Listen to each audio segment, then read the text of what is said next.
daring to go after the actual rapists and pedophiles miss me with your moral high ground. Folks who also took money from somebody named Jeffrey Epstein, as I had my team dig in very quickly. Mitt Romney, the NRCC, Lee Zeldin, George Bush, Win Red, McCain Palin, Rick Lazio. I just want to be clear.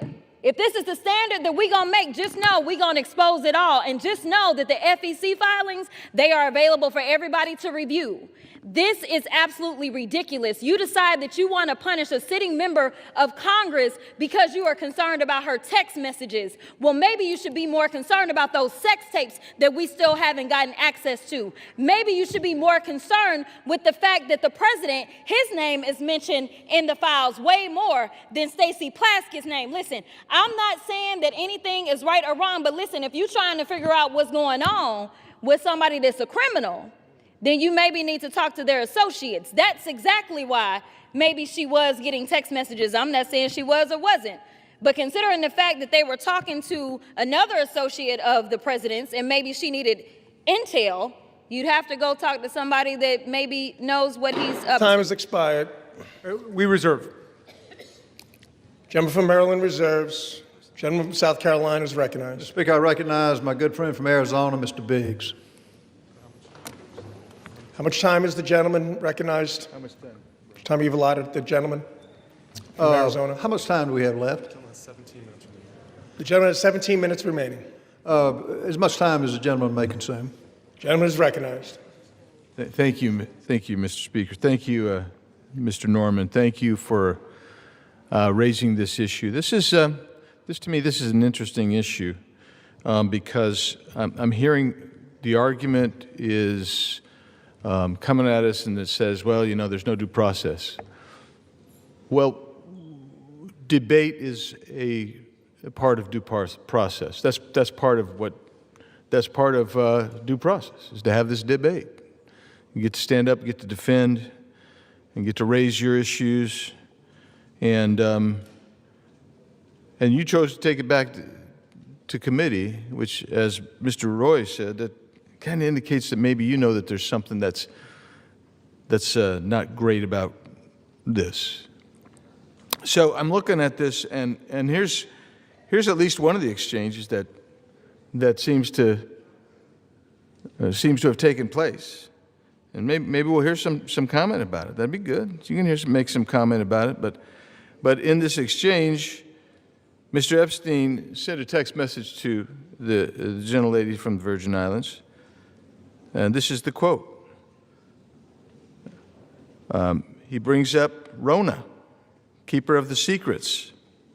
And who's he referring to? Rona Graff. That's a Trump assistant. And Plaskett responds, Rona, question mark? Quick, I'm up next. Is that an acronym?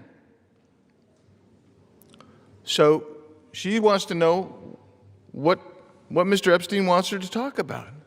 Don't you find that interesting? I find that really intriguing, especially since we know what Mr. Epstein was. And Epstein responds, that's his assistant. Doesn't really say much more than that. And then Plaskett starts questioning Mr. Cohen and asks about Graff. So not only was she texting, having this communication with Mr. Epstein, she's asking Mr. Cohen what Mr. Epstein wants her to ask. Another text says, from Epstein, good work. That's after she wraps it up. All of this seems to be very interesting. And I'm sorry, I don't breathe the rarefied air of the Intelligence Committee. I don't. I'm just a regular guy and a member of the House. That's all. So I don't know about that rarefied air, and I guess I'm part of the sewage. That Mr. Himes said. Yeah. Thanks for agreeing with me, Ms. Plaskett. So she's got us down. Unless you're in the Intelligence Committee, you're crap. That's what the Intel Committee says. But here's the deal. when you're sitting there in a sitting committee and you're having communications with a convicted sex offender, and you're taking their advice on how to ask questions, maybe you got a problem. Maybe your problem is that you've brought disrepute on the House. And this isn't from the articles. This is from the 10,000 pages or so released last week from the Oversight Committee that they received from the Epstein estate. This isn't fishing around. This is coming from real evidence. So I sit here and I listen, oh, you know, she's the finest member that ever walked the planet, man. That's what you heard. But the bottom line is this. She's sitting there seeking advice and counsel on how to ask questions from Jeffrey Epstein, who this entire body, save one, just condemned, and we want all the evidence. And it's a shame to be here, but for one thing, you made the choice. And so, Mr. Chairman, I'm encouraging everyone in this body to support Mr. Norman's resolution, and I yield back. Gentleman yields. Speaker, I reserve. Gentleman of South Carolina reserves. The members are reminded to direct their commentary to the chair. Before I recognize the gentleman from Maryland, please remind yourself, as well as the members, to refrain from engaging in personalities towards the president. Does the gentleman seek recognition? Yes, I do. Gentleman is recognized. Thank you very much. I want to remark that yet one more member says we should go ahead and censure her, and then we should do a complete investigation. I think any fifth grader in America knows that's the exact opposite of what due process means in America. We don't punish people before we have investigation and the opportunity to be heard. I yield 6 minutes now to the distinguished gentlelady from Virgin Islands, Representative Plaskett. Thank you so much to Mr. Raskin, to my former professor in law school, and I want to address the body. I first want to give you all a sense of what was happening that day. Everyone knows at that hearing in February, the entire country was watching. As Michael Cohen decided he was going to finally give up information about what was happening in the Trump world, the Trump enterprise. And at the beginning of that hearing, the ranking member, Jim Jordan, had the disrespect to Elijah Cummings, may he rest in peace and his name be a memory, after not allowing Mr. Jordan to shut the committee hearing down. And I turned to Mr. Jordan and told him to have respect for the chair and to basically shut up. And that moment went viral. And I began to get innumerable texts from friends, from foes, from constituents about what was happening in that hearing. And I got a text from Jeffrey Epstein, who at the time was my constituent, who was not public knowledge at that time that he was under federal investigation, and who was sharing information with me. Now, I heard recently from someone that I was seeking advice from him. Let me tell you something. I don't need to get advice on how to question anybody from any individual. I have been a lawyer for 30 years. I have been a narcotics prosecutor in New York City. I have had the honor of being a political appointee at the Justice Department after September 11th as a Republican appointee in the Bush administration. I know how to question individuals. I know how to seek information.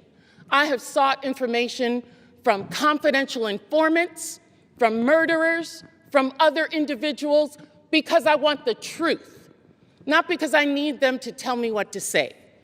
And if you look at the transcript, you will see that I questioned Michael Cohen for 5 minutes. The Washington Post only shows you 30 seconds.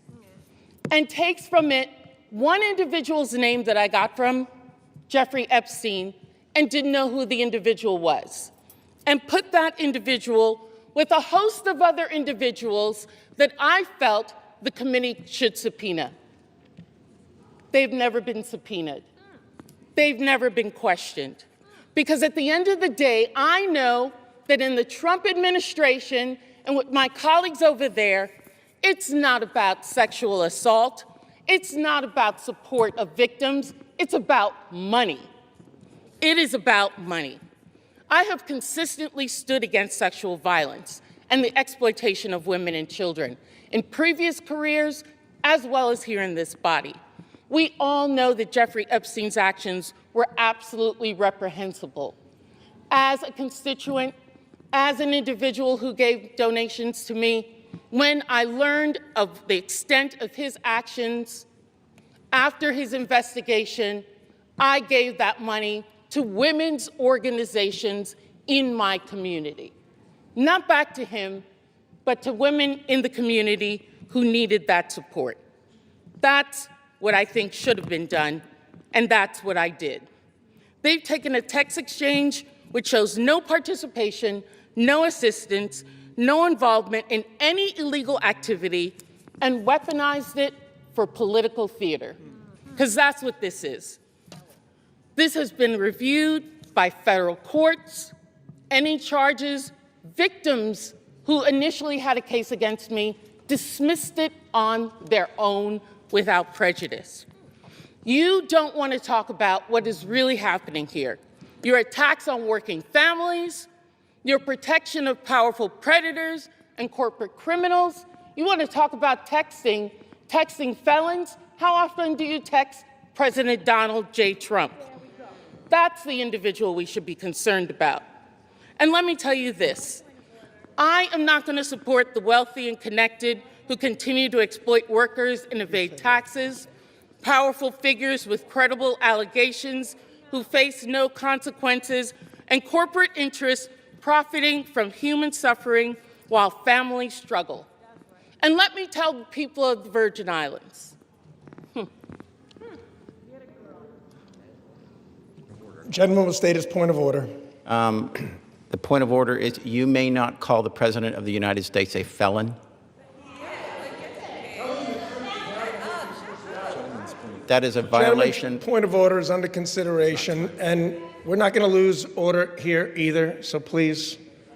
May I continue?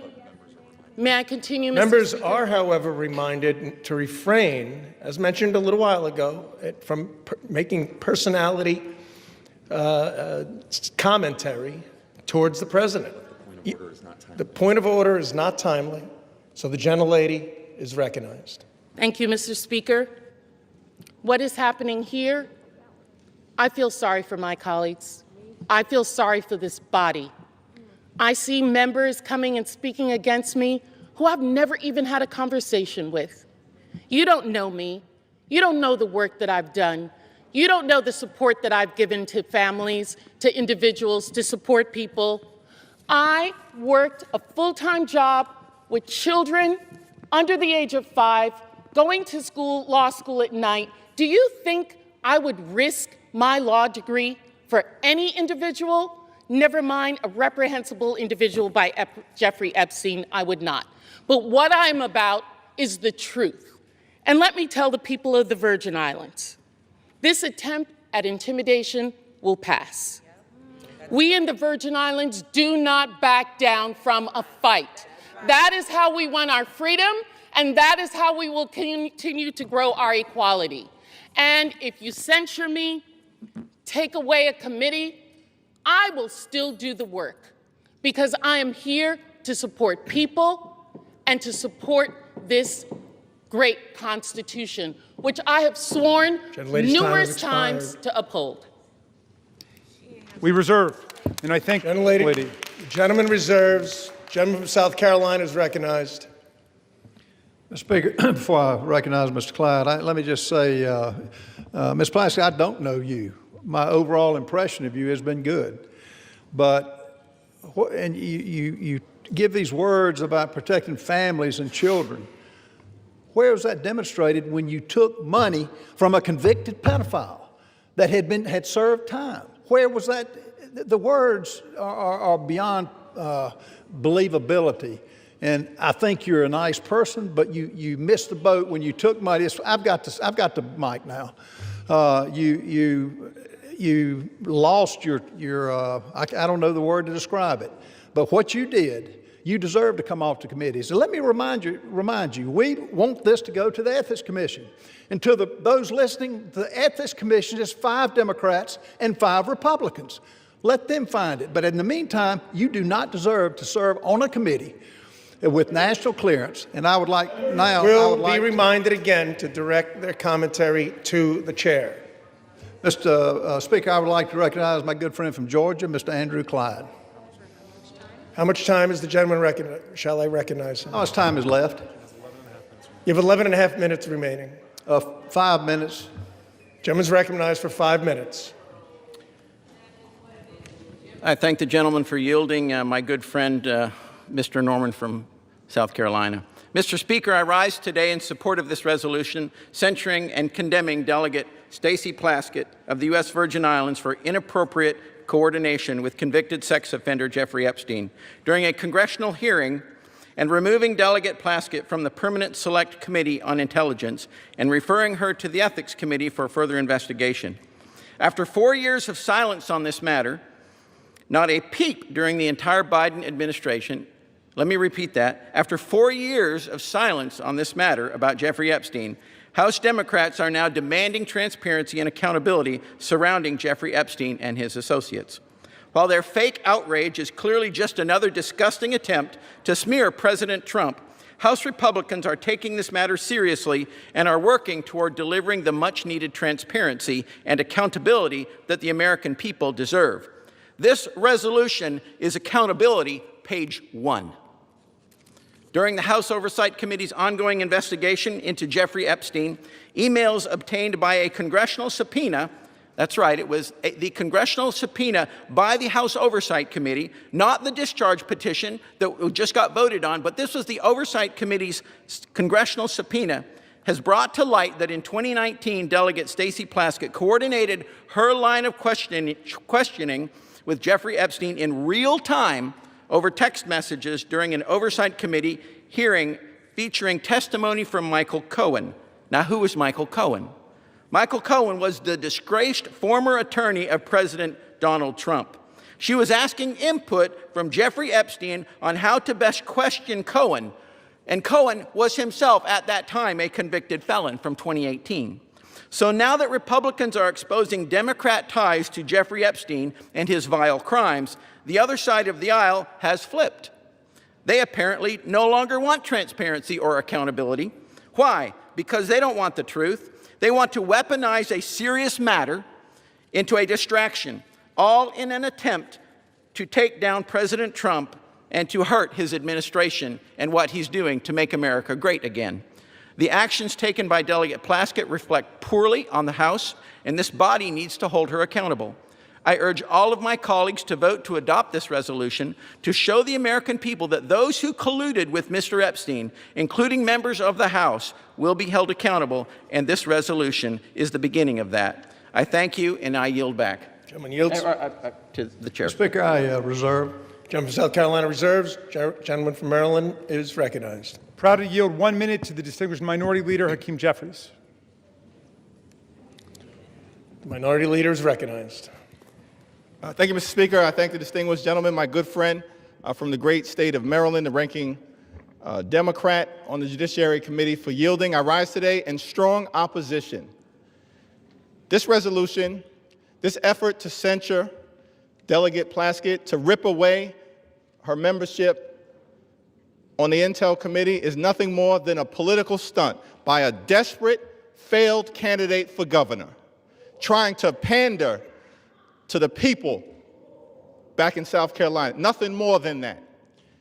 You want to make the statement about who's brought disgrace to the House? The actions of this House Republican majority have brought disgrace to the House of Representatives from day one of this presidency.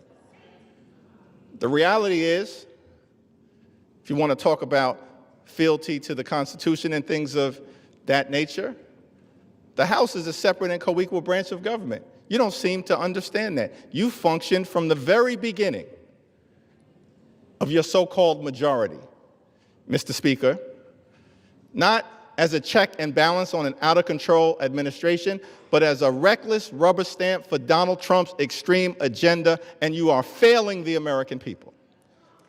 You failed to keep your core promise. Your core promise to the American people was that you were going to lower costs on day one. Costs haven't gone down here in the United States of America.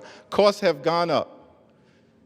The Trump economy is a complete and total failure. It's a disaster. The American people are hurting. And so every week, you come to the House floor now that you've returned from your 7-week taxpayer-funded vacation and come up with another stunt to try to distract the American people. Or perhaps you were ordered by your puppet master, Donald Trump, who wants to distract the American people today because his effort to suppress the Jeffrey Epstein files has failed spectacularly. We believe in transparency. We believe in accountability. We believe in due process. That's the opposite of what is happening on the floor today. And let me be very clear about Stacey Plaskett. She's a woman of great intelligence and a woman of great integrity. And she deserves better than what she's receiving from House Republican extremists. She deserves the opportunity to be heard. She deserves due process. She deserves the ability to make her case, not to be prosecuted by petty foggers, playing lawyer on the floor of the House of Representatives. Google that if you don't know what it means. The so-called Freedom Caucus want to lecture us about proceeding at this moment. The actions that you continue to engage in will have consequences. Consequences today, consequences tomorrow, consequences next week, consequences next year, and certainly consequences when the American people throw this House Republican majority out in the aftermath of the election next November. Be very careful about the extreme actions that you continue to engage in. Now, it's extraordinary to me, week after week, censure after censure, and I wonder, is it just coincidence that the last 3 censures we've had on the House floor happen to involve, first, you tried to censure LaMonica MacGyver. And then, Mr. Speaker, Republicans tried to censure Ilhan Omar. And now we're on the floor, and you're trying to censure Stacey Plaskett. What is it exactly that those 3 individuals have in common? House Republicans are going to have to answer for the things, the extreme things that you continue to do. And the American people know. This is a phony majority. It's a fake majority. It's not a real majority. Republicans aren't doing anything to make life better for the American people. And that's why we're on the floor right now. There's nothing that House Republicans can do to disgrace Stacey Plaskett because House Republicans continue to disgrace themselves. And so whatever happens later on this evening, the American people will hear from Delegate Plaskett beyond this, making her case. The people of the Virgin Islands, I'm confident, will continue to stand behind her. And we will never be lectured on issues related to accountability and transparency and principle and ethics from this group of extreme House Republicans who continue to visit a national nightmare on the American people, bending the knee to a wannabe king, doing real harm in real time, and at the end of the day, your time is coming as well. I yield back. Chairman yields. Hey, how much time do we have, Mr. Speaker? Gentleman has 4.5 minutes. 3.5 minutes. All members are again reminded, including Minority Leader, to direct your comments to the chair. All members are again instructed, including Minority Leader, to refrain from engaging in personalities towards the President. The gentleman from Maryland seeks recognition. No, we'll reserve. Gentleman from Maryland reserves. Gentleman from South Carolina. Speaker, I find it interesting that the Minority Leader mentioned that, we got a not really a majority. I will tell you, 77 million people are a majority. They rendered the consequences to elect the president that has revived this country from a disaster 4 years under the Biden administration. Let's go back under a little bit of history here about the hearing. The messages show that Plaskett texted Epstein before the hearings that started that day at 7:55. She texted him, the sex offender, the predator on the children she says she protects. They had comments like she told Ms. Plaskett talk about his grades. She mentioned that she had a great looking outfit. This is from Mr. Epstein. In 10:40, she broadcast a feed cut to Ms. Plaskett showing her moving her mouth as if she was chewing something. And Ms. Plaskett mentioned that she had multiple texts. Well, according to the records, and I don't know how many of her texts came from those convicted of felonies, but on at 2:25, Epstein sent 2:25 minutes before Plaskett began questioning Cohen at 2:28. Epstein messaged back, "Good work," at 2:34, 1 minute after Plaskett finished her question to Cohen. So the whole 5 minutes was pretty much conducted under the direction of a convicted pedophile. And this dialogue, Ms. Plaskett was reached by phone Thursday. Plaskett declined to answer questions about the text messages and directed all inquiries to congressional staff. Plaskett's chief of staff said Thursday she was not in a position to confirm or not whether the Congresswoman was texting with Mr. Epstein at the hearing. She did not respond to follow-up questions. Bottom line, these are facts. These are text messages. This wasn't smoke and mirrors. So it's interesting that they're taking that tact. But, Mr. Speaker, how much time do I have left? Gentleman has 6.5 minutes remaining. I reserve. Gentleman from South Carolina reserves. Gentleman from Maryland. I'm yielding 1 minute to the representative from New York, Ms. Clark. Gentlelady is recognized. Mr. Speaker, I rise today on behalf of the Congressional Black Caucus, the conscience of the Congress, in strong opposition to this resolution.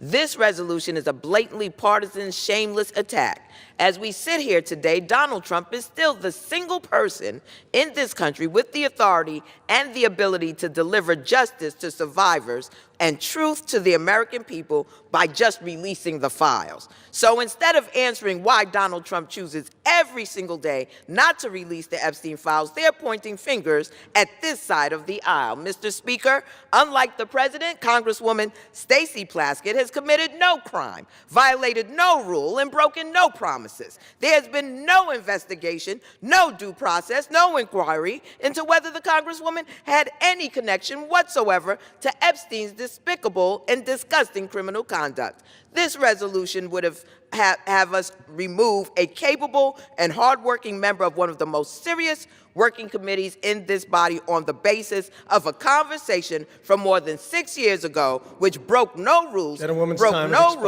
has no connection to any criminal activity. I urge my colleagues to vote no on this partisan resolution, this sham, and I yield back. Gentlewoman's time has expired. We reserve. Gentleman from Maryland reserves. Gentleman from South Carolina. Speaker, I reserve. Gentleman from South Carolina reserves. And we're prepared to close. It's closed.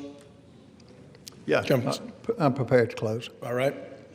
Gentleman from South Carolina is prepared to close. Maryland is recognized. Mr. Speaker, thank you very much. I want to start by addressing the young people who appear to be in the audience this evening, because I'm afraid some of my arguments are lost on some of our colleagues across the aisle suffering from Trump derangement syndrome. It seems to have completely warped their minds today, and they're not thinking clearly about the Constitution or about the rule of law. But the young people here will recognize, if they read this resolution, immediately what's wrong with it, because it's replete with phrases like this, that this one incident that they're referring to raises serious questions about the judgment and the integrity and the fitness to serve. Well, I think that's absurd, but in any event, if you think it raises serious questions, presumably you would want the answers to those questions. But you don't get answers by rushing to judgment and turning the whole process upside down. This resolution starts by saying we censure her, we remove her from committee, and the very next component of it says we direct the Committee on Ethics to conduct an investigation. That is the opposite of due process, and I hope at least future generations will understand that's not how we hold people accountable, whether it's under criminal law, under civil law, or under an ethics process, which they purport to want to be launching here. Again, go back to the George Santos standard. The reason we voted against just hanging him out to dry and censoring him and expelling him is because the process hadn't happened yet.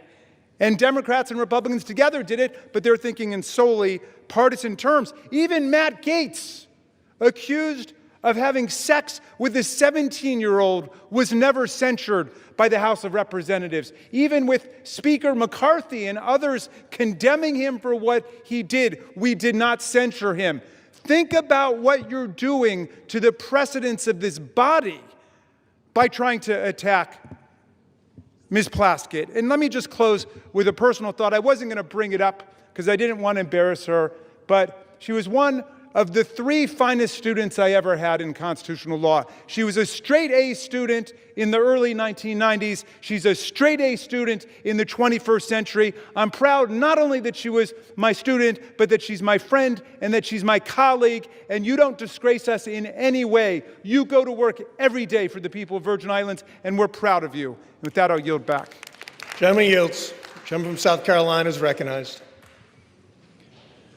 Mr. Speaker, I find it interesting that the president is occupying the minds of my good friend on the left rent-free. And it's interesting they bring him up every time, and keep doing it. Keep doing it. This president's got a record that is second to none.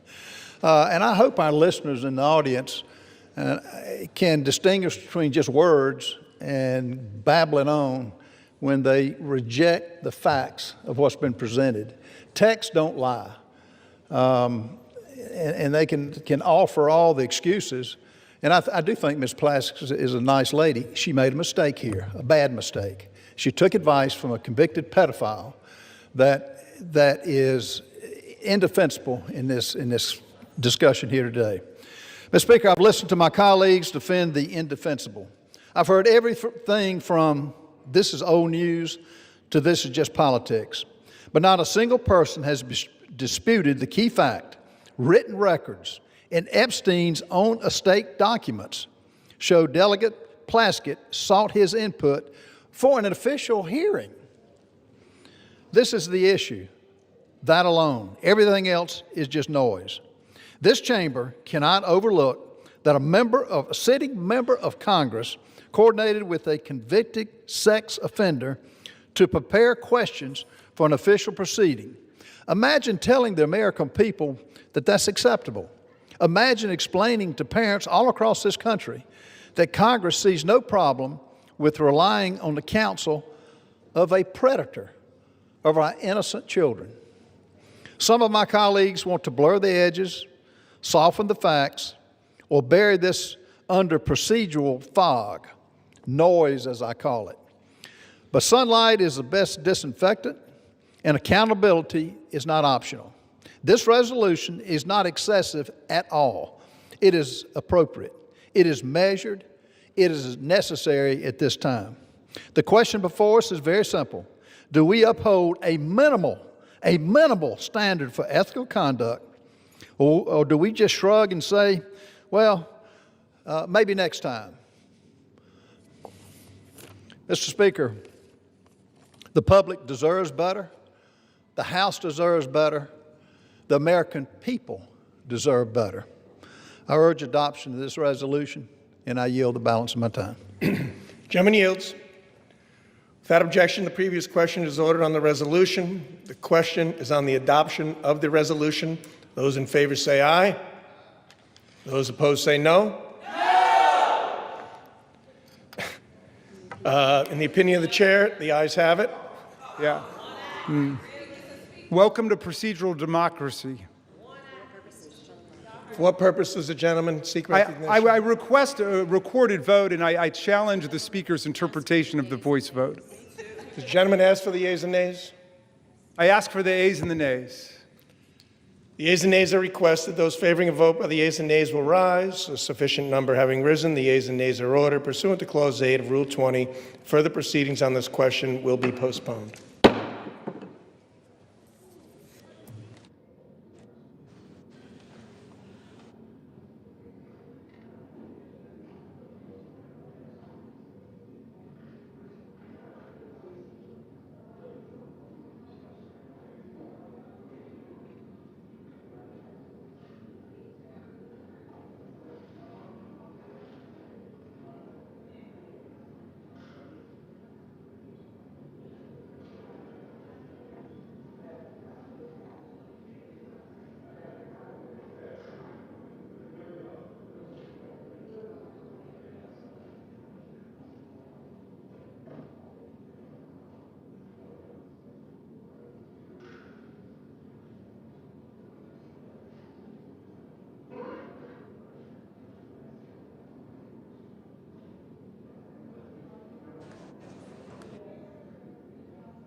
Script here.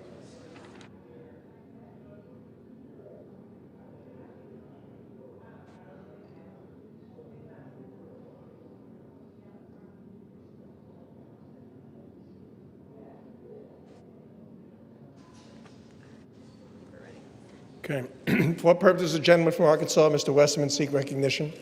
Mr. Speaker, pursuant to House Resolution 879, I call up H.J. Res. 130 and ask for its immediate consideration in the House. The clerk will report the title of the joint resolution. House Joint Resolution 130, Joint Resolution providing for congressional disapproval under Chapter 8 of Title 5 United States Code of the rules submitted by the Bureau of Land Management relating to Buffalo Field Office Record of Decision and Approved Resource Management Plan Amendment. Pursuant to House Resolution 879, the joint resolution is considered read. The joint resolution shall be debatable for 1 hour, equally divided and controlled by the chair and ranking minority member of the Committee on Natural Resources or their respective designees. The gentleman from Arkansas, Mr. Westman, and the gentleman from California, Mr. Huffman, each will control 30 minutes. The chair recognizes the gentleman from Arkansas, Mr. Westerman.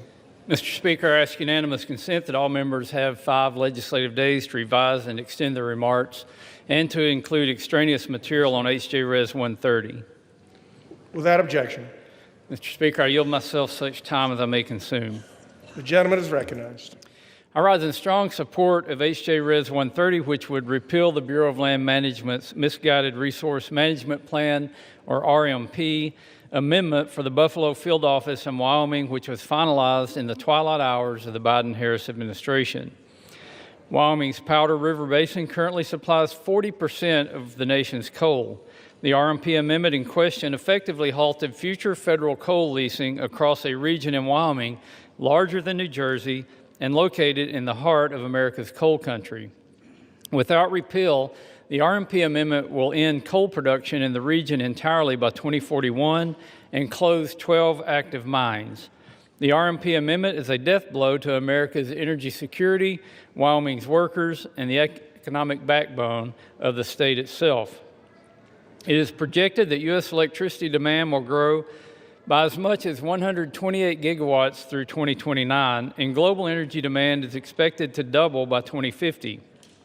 Coal is reliable, affordable, and essential to meet the increasing power demands of the AI revolution and advanced manufacturing. The RMP amendment locked up an astonishing 48 billion short tons of coal. That's enough to meet U.S. coal demand for the next 116 years. 92% of Wyoming's coal is exported to other states, helping keep the lights on and utility prices affordable in distant places as far as Texas, Illinois, and my home state of Arkansas. Nationwide, residential electricity prices have increased by 13% since 2022, and overturning misguided policies like this RMP amendment will help make the cost of living more affordable for families across America. It's time to unleash our domestic resources to put this money back into the pockets of American families by repealing the Biden administration's anti-American energy policies. What's more, instead of working with the state, the Biden administration blatantly ignored local opposition at every stage of this process and rammed this RMP amendment through to appease environmental extremists. The Biden administration provided a limited opportunity for public comment or engagement on this RMP amendment. Wyoming's governor, unified congressional delegation, locally elected officials, tribes, and local communities all expressed strong opposition to this plan amendment. The previous administration ignored them all. According to local representatives, it is suspect and disturbing that such a dramatic change to the current land use plan would solicit such little engagement during the public comment period. Campbell and Johnson County commissioners who represent the local communities affected by this plan stated that whatever information they provided to the BLM in this process was, quote, ignored by the federal agency. Overturning the RMP amendment takes power from bureaucrats in Washington, D.C. and returns it to the people of Wyoming. The BLM also ignored tribal input in developing this RMP amendment. The Navajo Transitional Energy Company, which is wholly owned by the Navajo Nation, provided detailed comments opposing this amendment that were all dismissed by the BLM. In a letter they submitted to the agency, they stated, quote, BLM consistently downplayed the reasonably foreseeable negative impacts of the mine's closures on the surrounding social justice communities, and it did not even consider the jobs lost in the downstream communities that rely on the Powder River Basin coal, end quote. Energy security is national security, and Wyoming's energy industry remains indispensable to ensuring America stays energy dominant. Wyoming's Powder River Basin, with its low-sulfur coal, produces the world's cleanest burning coal. We should be focused on exporting this abundant natural resource to our allies abroad, not burying this baseload power under layers of bureaucracy. By passing this CRA today, we're advancing President Trump's executive orders on unleashing American energy and reinvigorating America's coal industry. We're also restoring hundreds of millions of dollars in future revenue for Wyoming's K-12 public education system and protecting more than 4,000 high-paying jobs in rural Wyoming. In conjunction with the pro-energy policies included in the Working Families Tax Cut Law, this CRA also has the potential to generate more than $260 million for the federal treasury. This CRA helps the U.S. remain energy dominant and will lower prices for families, strengthen our economy, and boost real wages for hardworking men and women. I urge my colleagues to stand with Wyoming, stand with American workers, and stand for energy security by supporting this resolution.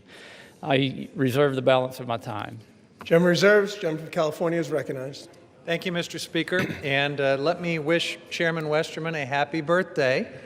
I do wish him a happy birthday, but even that goodwill does not change the fact that this is bad legislation.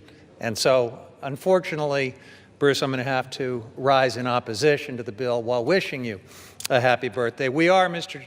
Speaker, all grateful that the Republican shutdown is finally over, but millions of Americans are still on the cusp of losing health care. They are struggling to put food on the table. And after their 7-week paid vacation, I can't imagine anything more disconnected than for House Republicans to come back here and make their first priority not helping working families to make ends meet, but jamming through more favors for their billionaire buddies. These 3 Congressional Review Act, or CRA, resolutions treat America's public lands like they are just lines on a balance sheet. They silence public opinion. They ignore the fires and storms that are made worse by climate change, all of it to make fossil fuel extraction the #1 priority going forward for how we manage our public lands. Wildfire defense, public safety, recreation, conservation, all of these take a back seat now to maximizing corporate profits, even in our most fragile landscapes like America's Arctic. Americans want clean air, clean water, accessible public lands, not handouts to polluters. Overturning balanced, forward-looking BLM plans in Wyoming and Alaska is a colossal mistake. Across the federal land management agencies, plans like these are the foundation for responsible, sustainable management of our public lands. RMPs are the product of extensive public input, rigorous scientific reviews, meaningful tribal consultation, and balancing the activities on our public lands, from energy development to recreation, is what these plans do. They reflect the needs of communities, industries, ecosystems, and they outline a clear vision for the stewardship of millions of acres of public lands. Let's look at the Buffalo Field Office RMP targeted by this particular resolution. It was developed after a court found that the previous plan failed to address the public health and climate impacts of unfettered coal mining in the region. Importantly, the current RMP was also developed after robust tribal consultation and public input. So we're just going to throw that all away? I strongly oppose HRES 130, which would repeal the current balanced RMP for BLM's Buffalo Field Office in order to prop up the coal industry in Wyoming's Powder River Valley. The plan targeted by this resolution ended new coal leasing in the region because of its harm to the climate and public health, and because of decreasing demand for coal. At the same time, the plan allowed existing mines to continue to operate through the end of their current leases. Rescinding this plan means locking us into unnecessary emissions and energy costs at a time when the planet and the American people cannot afford it, and it also puts us on a treadmill of litigation and uncertainty, sending us back theoretically to a plan that was already adjudicated to be illegal, or maybe waiting for a new plan to come forward from the Trump administration, and I guess hoping that a future court will decide that it's not substantially similar to the ones that have been thrown out with your CRA. This is something that my friends across the aisle simply haven't thought through. There is so much chaos and uncertainty when the sledgehammer of the CRA is used in this reckless manner.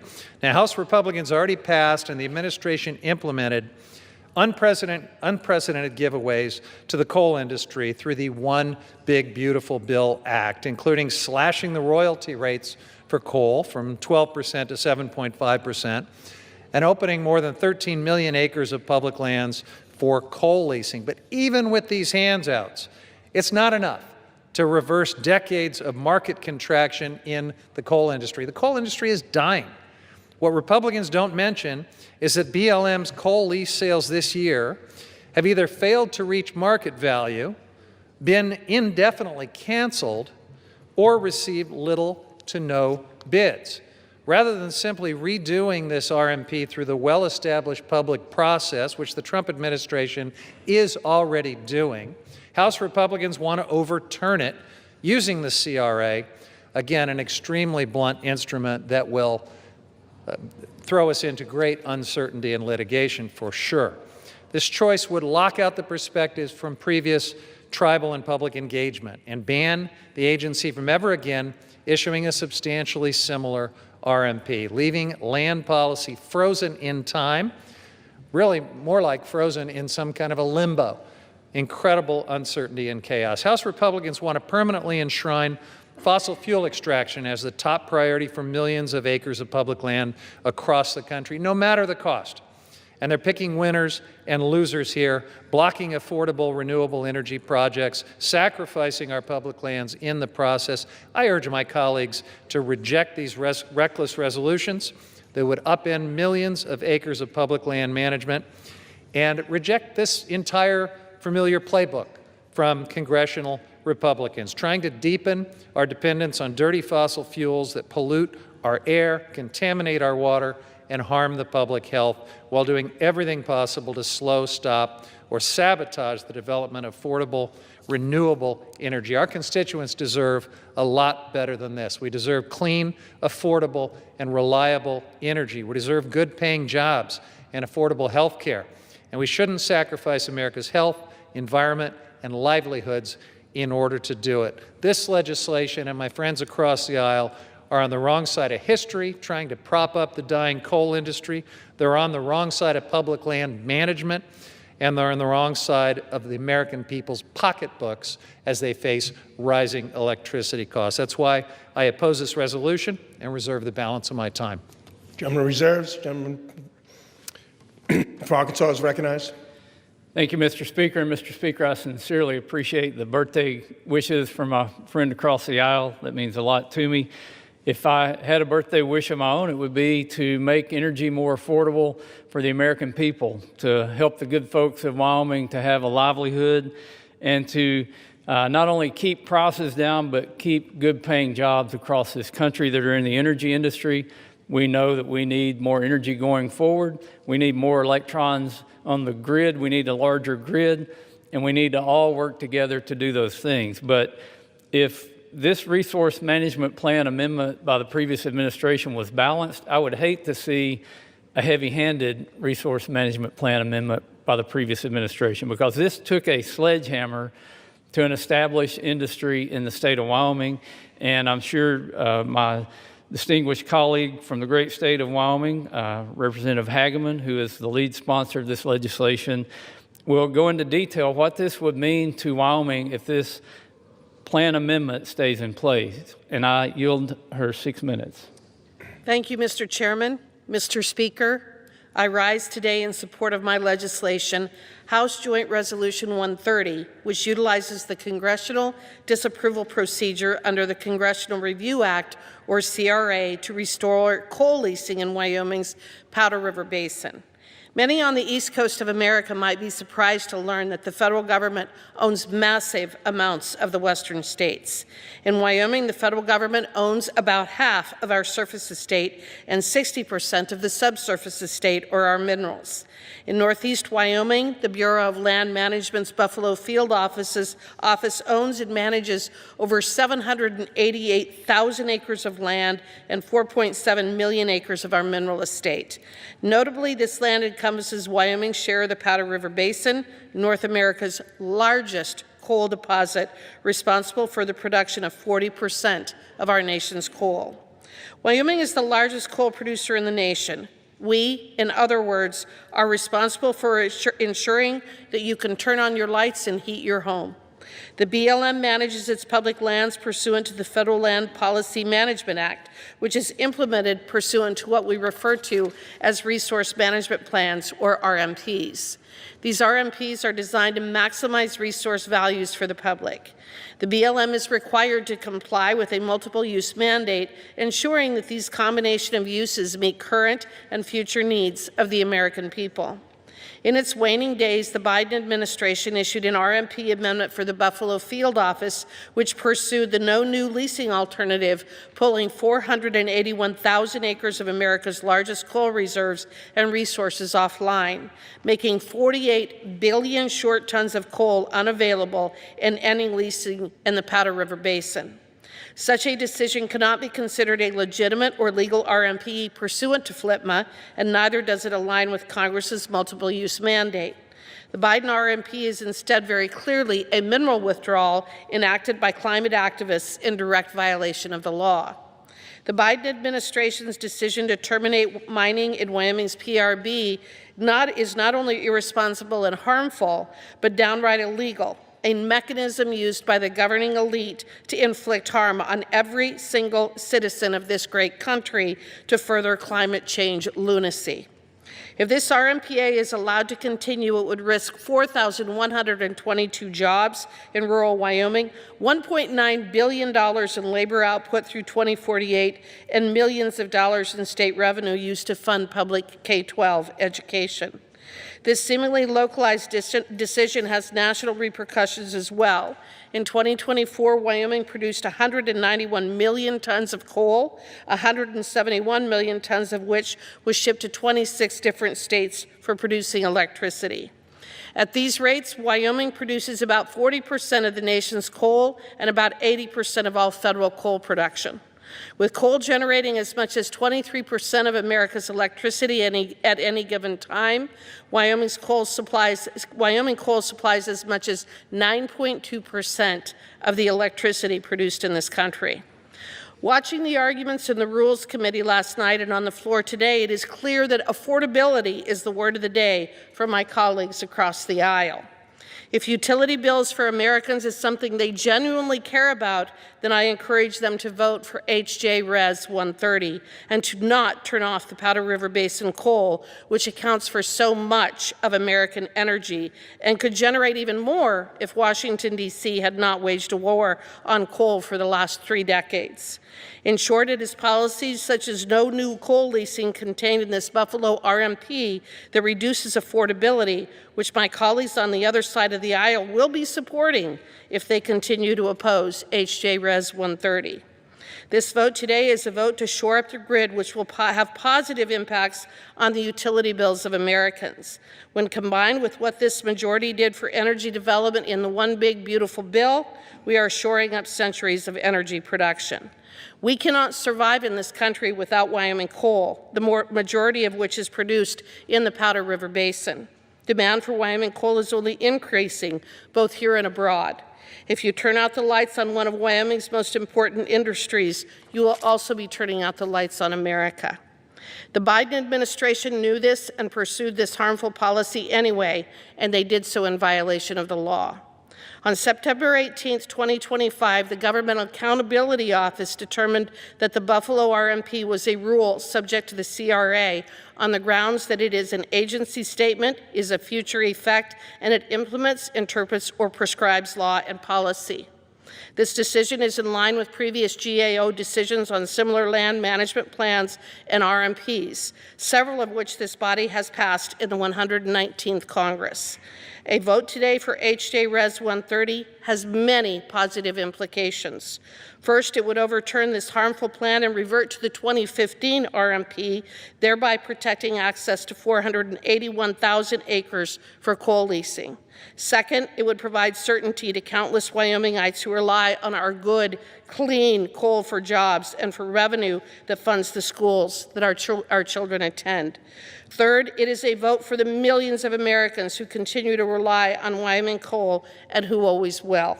Fourth, it's a win for Congress, reminding the agencies that we are the primary policymaking branch of government and that we will hold the agencies responsible for bad, unlawful regulations. I urge all of my colleagues to vote in favor of H.J. Res. 130, and I yield back. The gentleman from Arkansas reserves. The gentleman from California, you are recognized. Thank you, Mr. Speaker. It occurs to me that as we're having this debate, pretty much the rest of the world is in Brazil right now for the climate conference. Of course, the Trump administration has disgracefully pulled the United States out of the Paris Agreement once again, so we have no federal delegation at all. But as the rest of the world convenes to accept the reality of the climate crisis and to accept the related reality of coal being the biggest contributor to carbon pollution, and the entire world is talking about how to phase down our dependence on coal pollution and fossil fuel pollution, we are here in this alternate reality of the Republican majority, where my colleague from Wyoming calls it climate lunacy.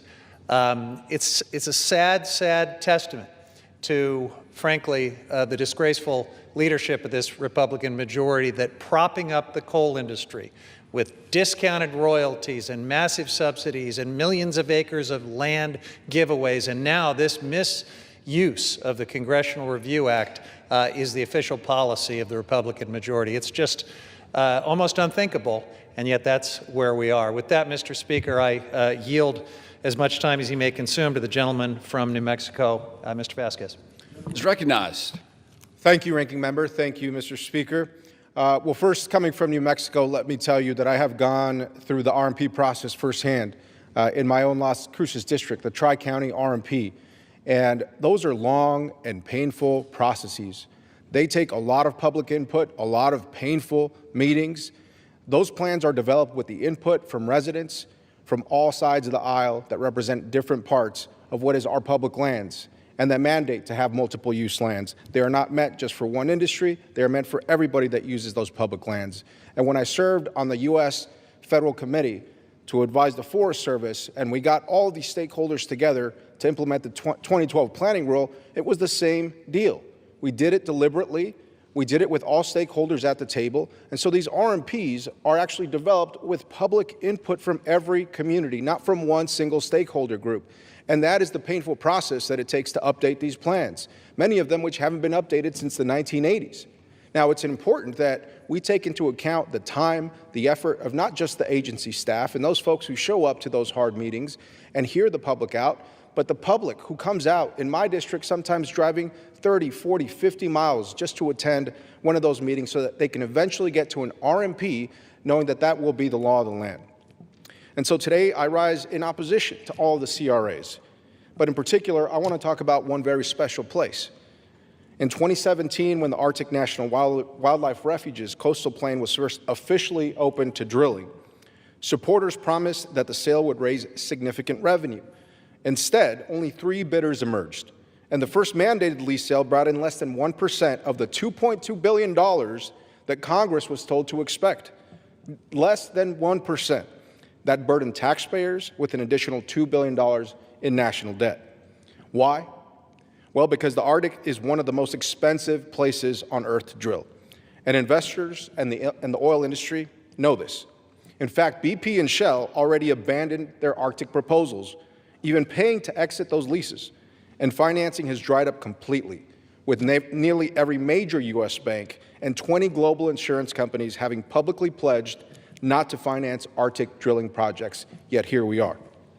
The coastal plain is too remote, too costly, and too risky to make drilling financially feasible, especially when we already produce record oil and gas volumes elsewhere at a far lower cost to taxpayers, including in my district, the Permian Basin. And let's be clear, Arctic drilling will not lower gas prices.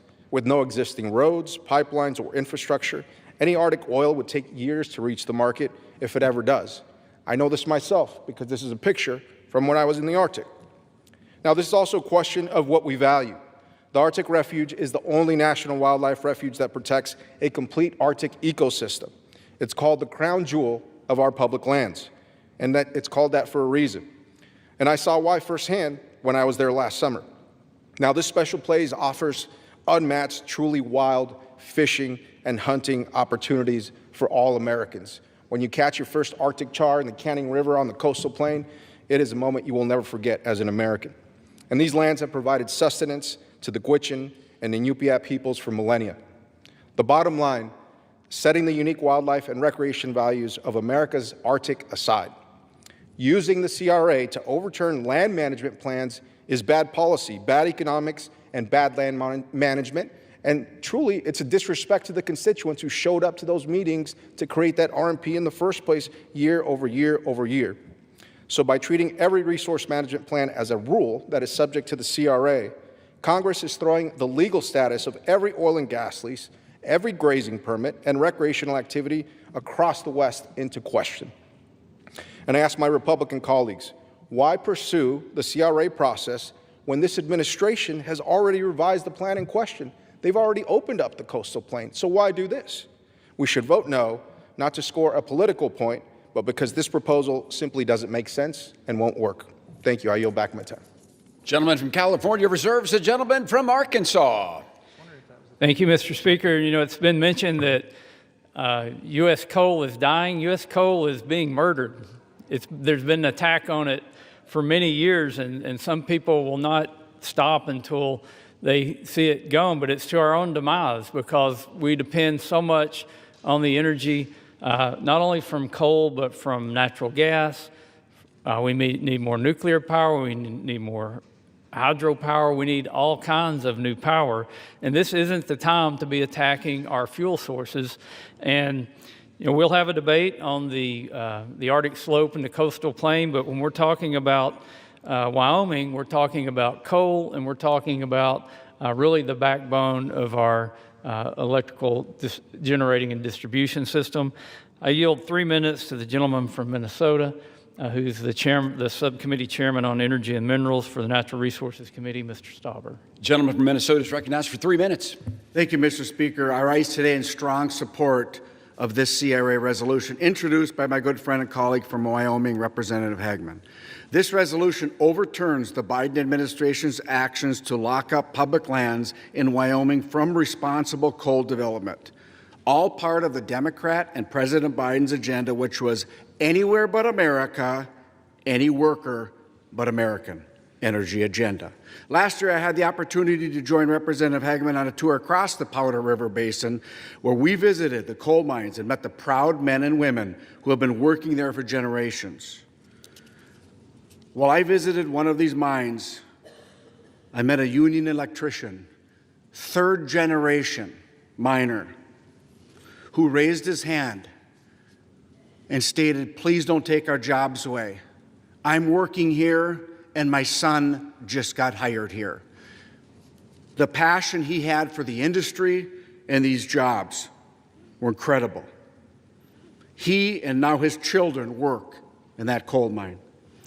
That gentleman told me his family story with a lump in his throat. Like generations before him, he and now his children had access to good-paying union jobs in the coal mine across the Powder River Basin. But thanks to the Biden administration's continued war on coal, his job and his livelihood was on the line, as the mine he worked in was set to run out of coal reserves in just a few short years.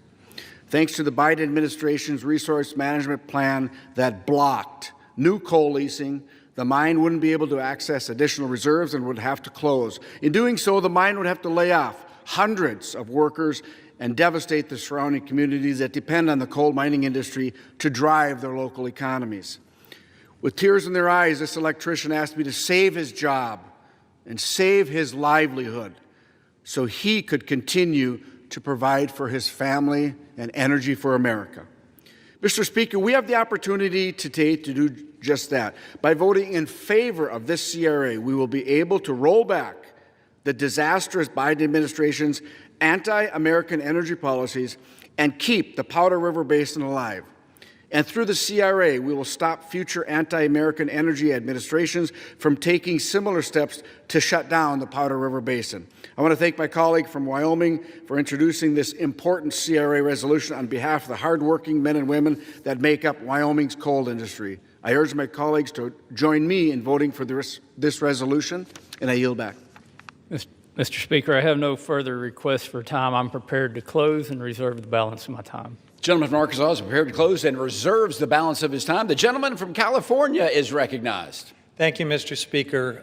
You know, it's a little bit rich to hear all of this concern about jobs and the poor electrician who's going to lose a job, and to hear all of this concern about the energy that we desperately need to meet projected demand increase.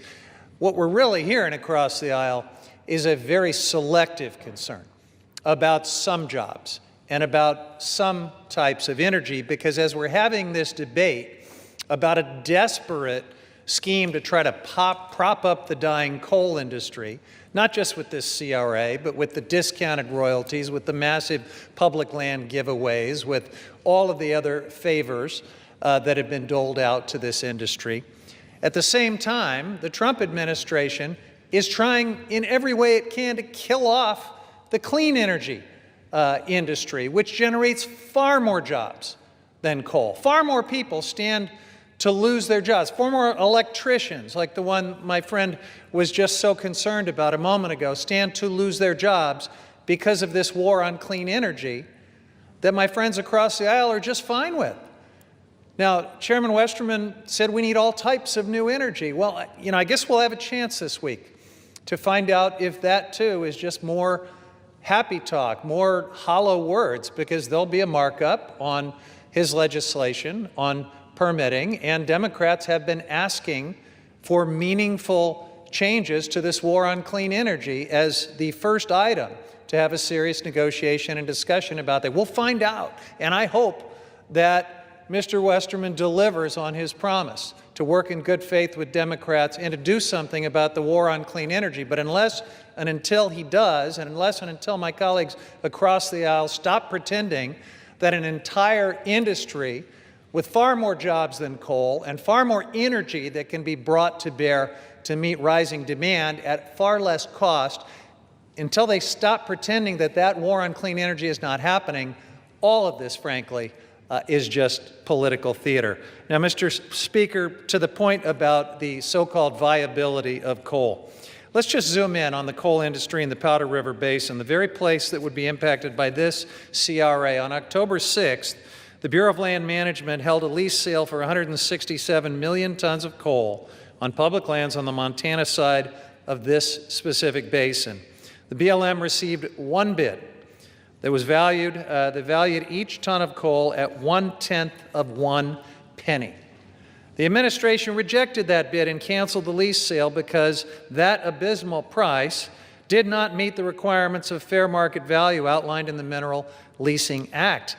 That's the reason that the BLM came together to finalize the Buffalo Field Office RMP amendment to address decreasing demand for coal, which is both the dirtiest and the most expensive form of energy. House Republicans would give away your public lands and waters to big coal for pennies, fractions of pennies. The coin that they are phasing out as practically worthless. It's about as valuable as the coal that they're trying to subsidize. This resolution will do nothing to address skyrocketing energy bills in Wyoming or anywhere else. A conservative former Wyoming state representative recently penned an op-ed that really speaks to what's happening on the ground, and I quote, "We need responsible legislators who do not rely on wishful thinking to make long-term policy decisions. It's time to take off the aluminum foil hats filled with wishful thinking and make some real decisions based on responsible prediction," end quote. I reserve the balance of my time. The gentleman from California reserves. The gentleman from Arkansas. Mr. Speaker, I'm prepared to close and continue to reserve. The gentleman continues to reserve. The gentleman from California. Thank you, Mr. Speaker. In closing, I strongly oppose this resolution. Using the CRA to overturn this RMP and the others that we're debating this week will throw our public lands into chaos. It completely sidelines the input and perspectives of local communities who spent years working with BLM on this plan. And it's another reckless attempt to prop up the fossil fuel industry and line the pockets of polluters, all at the expense of affordable energy and good-paying jobs. The Buffalo Field Office RMP allows existing coal leases to continue with reasonable safeguards to reduce emissions and protect land and water. Congress should not be overturning this plan with the sledgehammer of the CRA. I strongly urge my colleagues to vote no on the resolution, and to my Republican colleagues, I urge you to think twice about the consequences of this action and setting this chaotic precedent. I yield back. The gentleman from California yields. The gentleman from Arkansas. Thank you, Mr. Speaker. And since my colleague mentioned the SPEED Act, which we'll be marking up in committee on Thursday, even though it is not on the floor today, I'll put in a shameless plug for our bipartisan legislation that is not only tech neutral, but it's agnostic to the project type. It would definitely help us produce more energy in America, and it will also help us to build things in America again, something we desperately need to do. And we'll debate that Thursday, and hopefully someday we'll be out here debating it on the floor. But as we look at this particular RMP-A that is on the floor today because the Biden administration, on their way out, pushed something through by rule that they could never get passed into law. And a CRA, I remind you, is so that Congress can exert its legislative authority over an administrative agency or over an administration.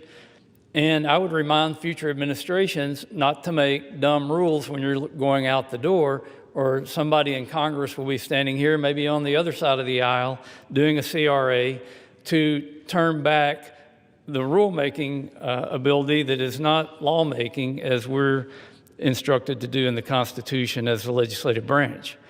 But in response to the actual RMPA that we're talking about, the CRA on it today, now is the time to unleash American energy.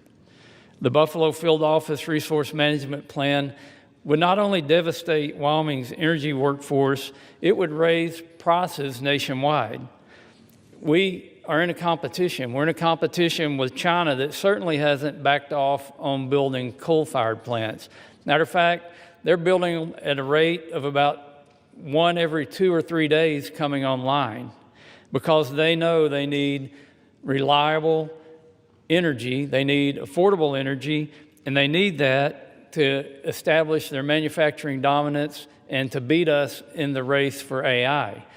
We can't allow that to happen. Even though China produces twice as much electricity as we do today, we shouldn't be discriminating against any energy source. We should be trying to produce as much energy as we can so that we can win in that competition. By passing this CRA, we're restoring the BLM's multiple use and sustained yield mandate and preventing future administrations from locking up America's natural resources. The era of curtailing multiple uses of our federal lands hopefully is over, and it's time to usher in a golden age of unleashing our energy and mineral resources. I urge adoption of this bill, and I yield back the balance of my time. The gentleman from Arkansas, yield. All time for debate has expired. Pursuant to House Resolution 879, the previous question is ordered on the joint resolution. The question is on engrossment and third reading of the joint resolution. Those in favor say aye. Those opposed say no.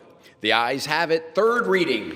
Joint resolution provided for congressional disapproval under Chapter 8 of Title 5 United States Code of the rules submitted by the Bureau of Land Management relating to Buffalo Field Office Record of Decision and approved Resource Management Plan Amendment.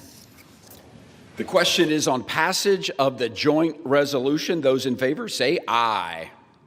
Those opposed say no. The ayes have it. The joint resolution is passed. For what purpose does the gentleman from California seek recognition? You'll never guess why. I'm going to request the yeas and nays. The yeas and nays are requested. Those in favor by vote of the yeas and nays will rise. A sufficient number having risen, the yeas and nays are ordered. Pursuant to Clause 8 of Rule 20, further proceedings of this question will be postponed. For what purpose does the gentleman from Arkansas, Mr. Westerman, seek recognition? Mr. Speaker, pursuant to House Resolution 879, I call up H.J. Res. 131 and ask for its immediate consideration in the House. Clerk will report the title of the joint resolution. House Joint Resolution 131, joint resolution providing for congressional disapproval under Chapter 8 of Title 5 United States Code of the rules submitted by the Bureau of Land Management relating to Coastal Plain Oil and Gas Leasing Program, Record of Decision. Pursuant to House Resolution 879, the joint resolution is considered read. The joint resolution shall be debatable for 1 hour, equally divided and controlled by the chair and ranking minority member of the Committee on Natural Resources or their respective designees. The gentleman from Arkansas, Mr. Westerman, and the gentleman from California, Mr. Huffman, will each control 30 minutes. The chair recognizes the gentleman from Arkansas. Mr. Westerman, you are recognized. Mr. Speaker, I ask unanimous consent that all members be given 5 legislative days to revise and extend their remarks and to include extraneous material on H.J. Res. 131. Without objection. Mr. Speaker, I yield myself such time as I may consume. The gentleman is recognized. I rise today in support of H.J. Res. 131, which would repeal a Biden-era record of decision, or a ROD, restricting oil and gas production on 1.16 million acres within the 1002 area of the Arctic National Wildlife Refuge, also known as ANWR. The 1002 area of ANWR was specifically set aside by Congress for its oil and gas potential and estimated to hold anywhere between 4.25 and 11.8 billion barrels of recoverable oil. Prior to the passage of the Working Families Tax Cut Law, which requires 4 lease sales to be held over a 10-year period, Congress had previously mandated energy leasing in the area, an action that had the support of local North Slope communities and Native villages. In fact, last Congress, we held a bipartisan legislative hearing on H.R. 6285, Alaska's Right to Produce Act, where we heard from tribal representatives, including Inupiat leadership from the native village of Kaktovik, the only indigenous tribal community within ANWR. In that hearing, Doreen Levitt, Director of Natural Resources for the Inupiat community of the Arctic Slope, said, and I quote, "The North Slope Inupiat live in one of the most remote areas of the country, with none of their communities connected by a permanent road system to each other or to municipalities in the state, making private and public investment very costly, so it is up to their people to seek out opportunities and partners to strengthen their regional economy," end quote. Instead of working with Arctic Slope communities to create economic opportunities, the Biden-era ROD further limited the economic prospects available to those in the region, reducing investment and cutting off essential new infrastructure that would support resource development. During President Trump's first administration, consistent with federal law and local voices, the Department of Interior finalized plans to make all 1.56 million acres of the coastal plain available to oil and gas leasing. Lamentably, in 2024, the Biden administration disregarded local tribal voices and reversed course, implementing a new record of decision that chose the most restrictive alternative, making available the minimal amount of acreage for energy leasing. The Biden administration also included energy prohibitive stipulations in the ROD designed to undermine energy lease sales in the 1002 area. These provisions were horrifically successful, as the last lease sale held received no bids. The Biden administration's anti-energy decisions limit economic opportunities for local Alaskans and Alaska Natives living within ANWR. Congress must move to repeal the Biden-era ROD that runs counter to congressional intent and unfairly reduces economic opportunities in the region. I want to thank Representative Begich for his work on H.J. Res. 131 so we can restore common sense to the management of ANWR's vast resources and again unleash American energy. I urge my colleagues to support this legislation, and I reserve the balance of my time. Gentleman's mark is all reserves. The gentleman from California, you're recognized. Thank you, Mr. Speaker. I strongly oppose H.J. Res. 131.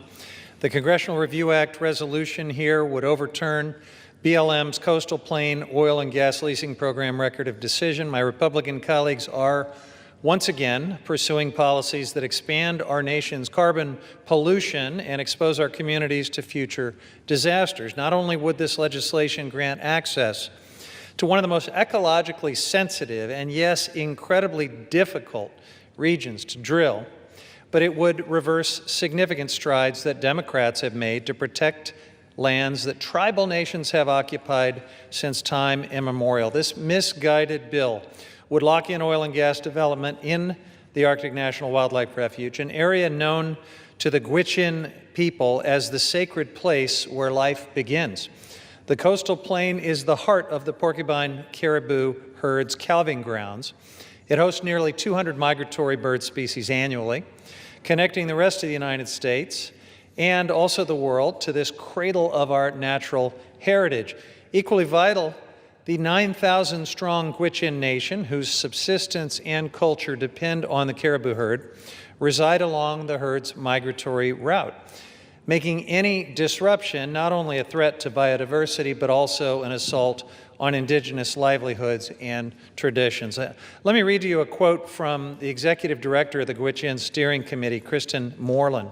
She says, quote, "It is unthinkable that our congressional decision makers continue to push to exploit the coastal plain of the Arctic Refuge for oil and gas drilling." She continues, "We rely on the caribou, not only spiritually and culturally, but for our survival and subsistence. This action from D.C. is an insult to the Gwich'in people and ignores those realities," end quote. Sovereign Inupiat for Living Arctic also oppose this proposal. They said, and I quote, "Many Alaska Native communities are already facing negative health impacts from oil and gas development on their lands and are struggling to provide for their families due to impacts on the local fish and wildlife populations." Now, Mr. Speaker, these words remind us that the climate crisis is here, it is real, and it is exacerbated by this administration's relentless push towards fossil fuels. In the Arctic, temperatures are rising 4 times faster than the global average. And it is the indigenous communities in northern Alaska and in the refuge that are disproportionately feeling the devastating impacts of the climate crisis. Melting permafrost and changing species migration patterns are threatening food security, cultural traditions, and their ways of life. You'll hear my Republican colleagues argue that increased oil and gas development in the Arctic will be good for America's bottom line. That is patently false. Let me take you back to 2017, when Republicans cut a backroom deal to help pay for Trump's billionaire tax cuts the first time around by drilling in the Arctic refuge. 2 refuge lease sales were included, in part to offset the cost of those tax giveaways to the wealthy.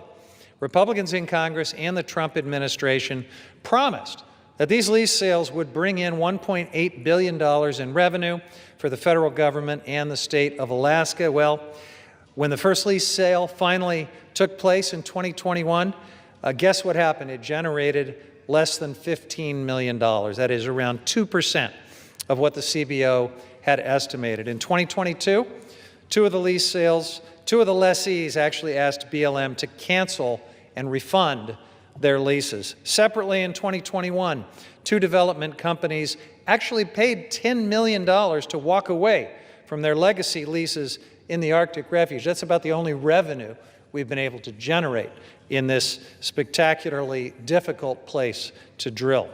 Taxpayers for Common Sense, a nonpartisan group focused on deficit reduction, recently said that drilling in the refuge has never been a credible revenue offset, and it isn't now. They even found that new leasing in the area would only raise at most $30 million, a drop in the bucket when you consider my Republican colleagues' big, ugly bill, which will cost American taxpayers $3.4 trillion.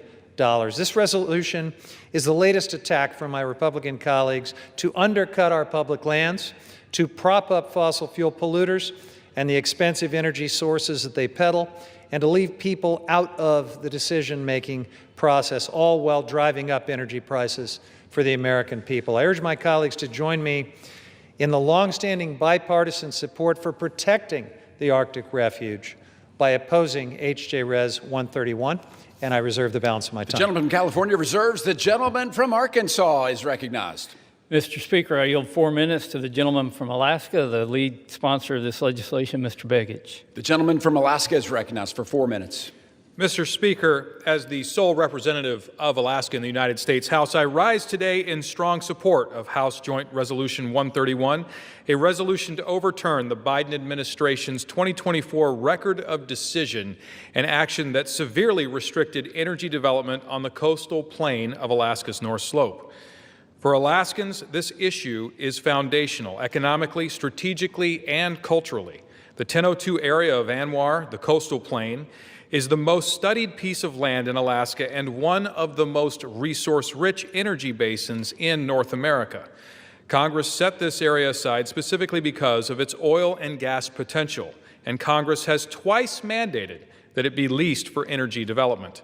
Yet, in December 2024, in the final days of the outgoing administration, the Interior Department issued a new record of decision that made only 400,000 acres available, a mere 25% of the legally designated coastal plain, effectively shutting down 1.16 million acres that Congress expressly told the department to lease. That record of decision ignored Congress. It ignored the statutory mandate in the Tax Cuts and Jobs Act, and it ignored the voices of the people who actually live on Alaska's North Slope. Thanks to a request from Alaska's delegation, the Government Accountability Office issued a legal opinion on August 25th, confirming that this 2024 record of decision is a rule under the Congressional Review Act. That opinion, printed in the Congressional Record in September, triggered the CRA window that allows Congress to act today, and Congress must act, because Alaskans have spoken clearly and they've spoken loudly. The North Slope and Inupiat leadership, including the Arctic Slope Regional Corporation, the North Slope Borough, and the Inupiat community of the Arctic Slope, have consistently supported responsible development in the 1002 area of our North Slope. For decades, they have supported balanced development because they know how vital it is to sustain their communities, maintain their way of life, and fund essential public services. Oil and gas development on the North Slope provides 95% of local tax revenue, which pays for schools, clinics, utilities, public safety, and infrastructure in some of the most remote and high-cost communities in America. Without development, those services disappear. Mr. Speaker, the law is clear, the science is clear, and the economic reality is undeniable. The U.S. Geological Survey estimates the coastal plain contains 10.4 billion barrels of recoverable oil, a resource that can strengthen America's energy security at a time when geopolitical instability is rising and global energy demand is surging. President Trump recognized this on day one, issuing Executive Order 14153, unleashing Alaska's extraordinary resource potential, directing the Secretary of the Interior to restore the lawful 2020 framework.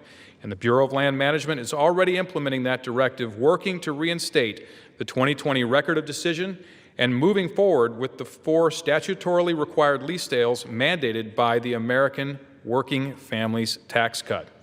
But unless we disapprove of the 2024 ROD today, regulatory whiplash will continue. Investment will remain frozen, and local communities will shoulder the burden of federal indecision. House Joint Resolution 131 ends that uncertainty. It restores the legally compliant 2020 Record of Decision. It restores the full acreage Congress authorized for leasing, and it restores, importantly, the voice of North Slope residents in Alaska. Mr. Speaker, Alaska has the energy the world needs.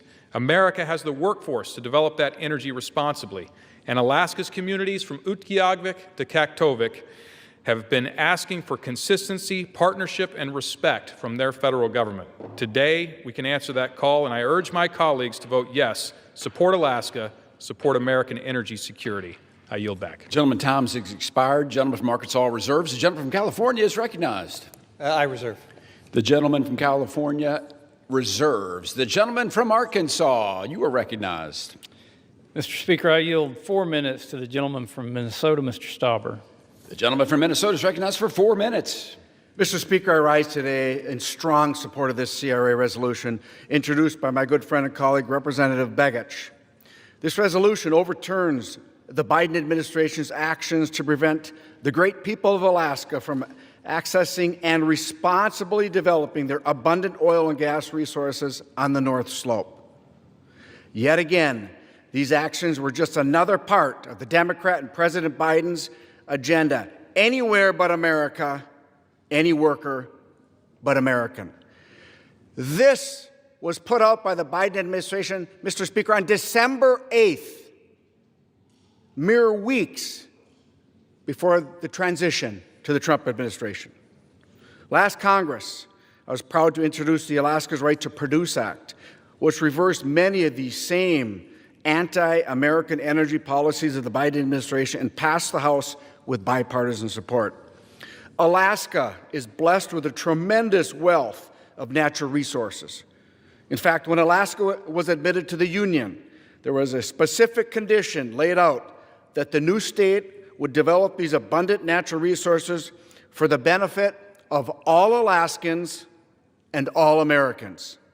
The Biden administration took step after step to block the Alaskan people from developing these resources, levying more sanctions. The Biden administration levied more sanctions on the state of Alaska than they did Iran. Congress time and time again has passed laws to encourage and even require oil and gas leasing and development in the 1002 area of ANWR. The Biden administration record of decision runs completely counter to the laws that Congress has enacted. And they played games to discourage development, like only offering unfavorable acreage in their lease sale. These policies run counter to the wishes of the Alaska Natives across the North Slope of Alaska. I had the honor of leading a bipartisan delegation of my colleagues on the Natural Resources Committee to the North Slope last year to visit with these Alaska Natives and see the responsible oil and gas operations firsthand. These individuals depend on revenues from oil and gas development for their everyday lives. In fact, Alaska Natives who are enrolled shareholders of the Arctic Slope Regional Corporation collect nearly $30,000 a year thanks to responsible oil and gas development on the North Slope. And the Biden administration failed to properly consult with the people of the North Slope when they decided to lock up ANWR and the NPRA. Former Secretary of the Interior Deb Haaland refused request after request to meet and hear from them. And this was told to us in a meeting in the Natural Resources Committee. The CRA resolution will correct this by giving Alaska and the Alaska Natives of the North Slope the opportunity to responsibly develop 1002 area of ANWR, which was set aside by Congress for this direct purpose. Mr. Speaker, I want to thank my colleague for introducing this important CRA resolution on behalf of all Alaskans. And I urge my colleagues to join me in voting for this resolution, and I look forward to this passing this House, and I yield back. The gentleman from Arkansas reserves. The gentleman from California is recognized. I reserve. The gentleman from California reserves. The gentleman from Arkansas. Mr. Speaker, I have no further requests for time. I'm prepared to close and reserve the balance of my time. Gentleman is prepared to close and reserves the balance of his time. The gentleman from California.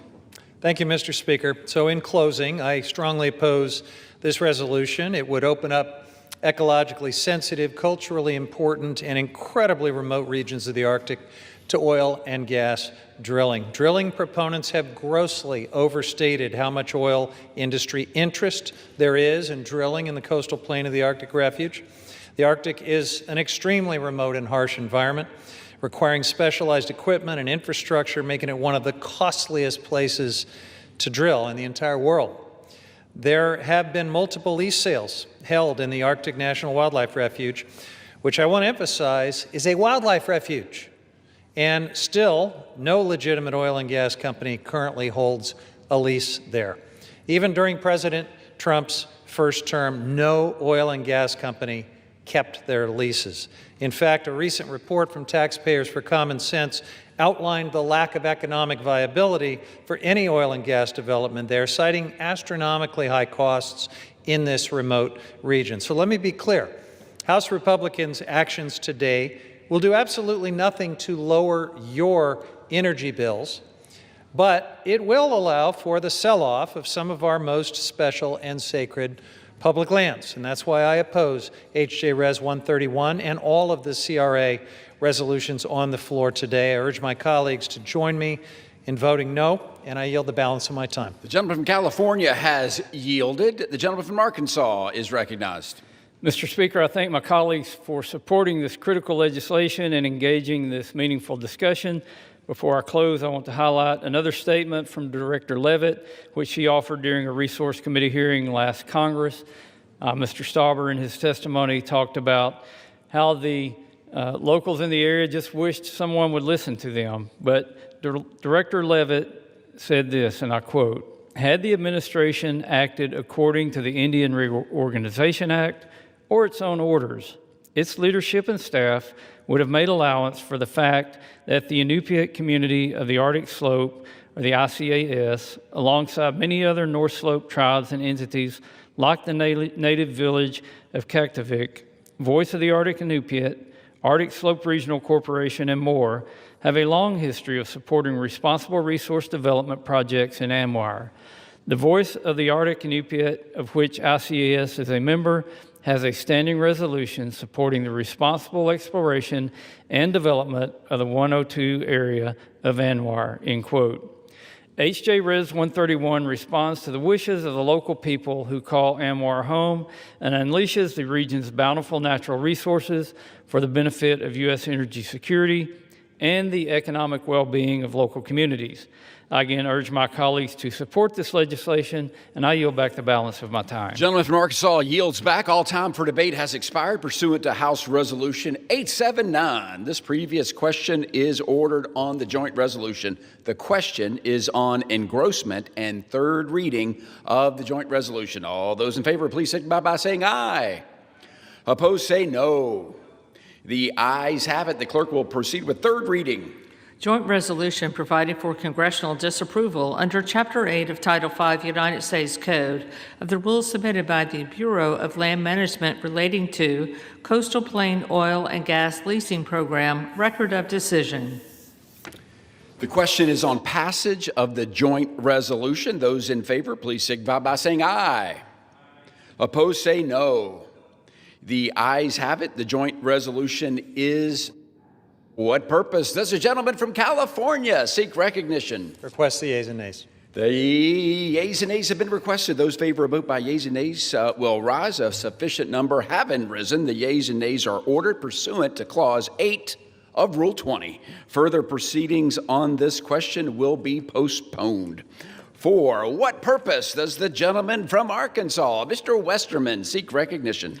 Mr. Speaker, pursuant to House Resolution 879, I call up S.J. Res. 80 and ask for its immediate consideration in the House. The clerk will report the title of the joint resolution.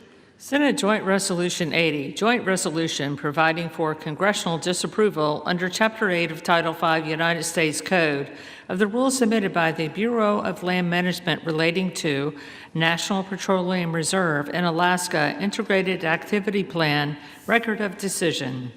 Pursuant to House Resolution 879, the joint resolution is considered read. The joint resolution shall be debatable for 1 hour, equally divided and controlled by the chair and ranking minority member of the Committee on Natural Resources or their respective designees. The gentleman from Arkansas, Mr. Westerman, and the gentleman from California, Mr. Huffman, will each control 30 minutes. The chair now recognizes the gentleman from Arkansas, Mr. Westerman. Mr. Speaker, I ask unanimous consent that all members have 5 legislative days to revise and extend their remarks and to include extraneous material on S.J. Res. 80. Without objection. Mr. Speaker, I yield myself such time as I may consume. The gentleman is recognized. I rise today in support of S.J. Res. 80, which repeals the Biden administration's 2022 Integrated Activity Plan, or IAP, for the National Petroleum Reserve in Alaska, also known as the NPRA. Under the Naval Petroleum Reserves Production Act of 1976, the approximately 23 million acre NPRA was designated by Congress due to its vast energy resources. In 1980, Congress amended the act and directed the Secretary of the Interior to conduct, quote, an expeditious program of competitive leasing of oil and gas in the National Petroleum Reserve in Alaska, end quote. In 2020, in President Trump's first administration, the Bureau of Land Management released its IEP for the NPRA. The 2020 IEP listened to local voices and opened up access to over 18.5 million acres of the NPRA for oil and gas leasing. Over 13 million acres were made available for new infrastructure development.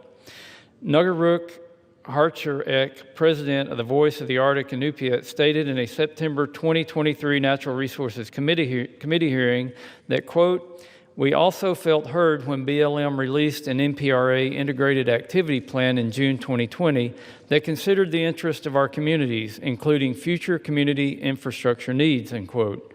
The IEP outlining management activities for the natural resources throughout the NPRA was thoughtfully crafted by the first Trump administration, taking into account the voices of local indigenous tribal communities.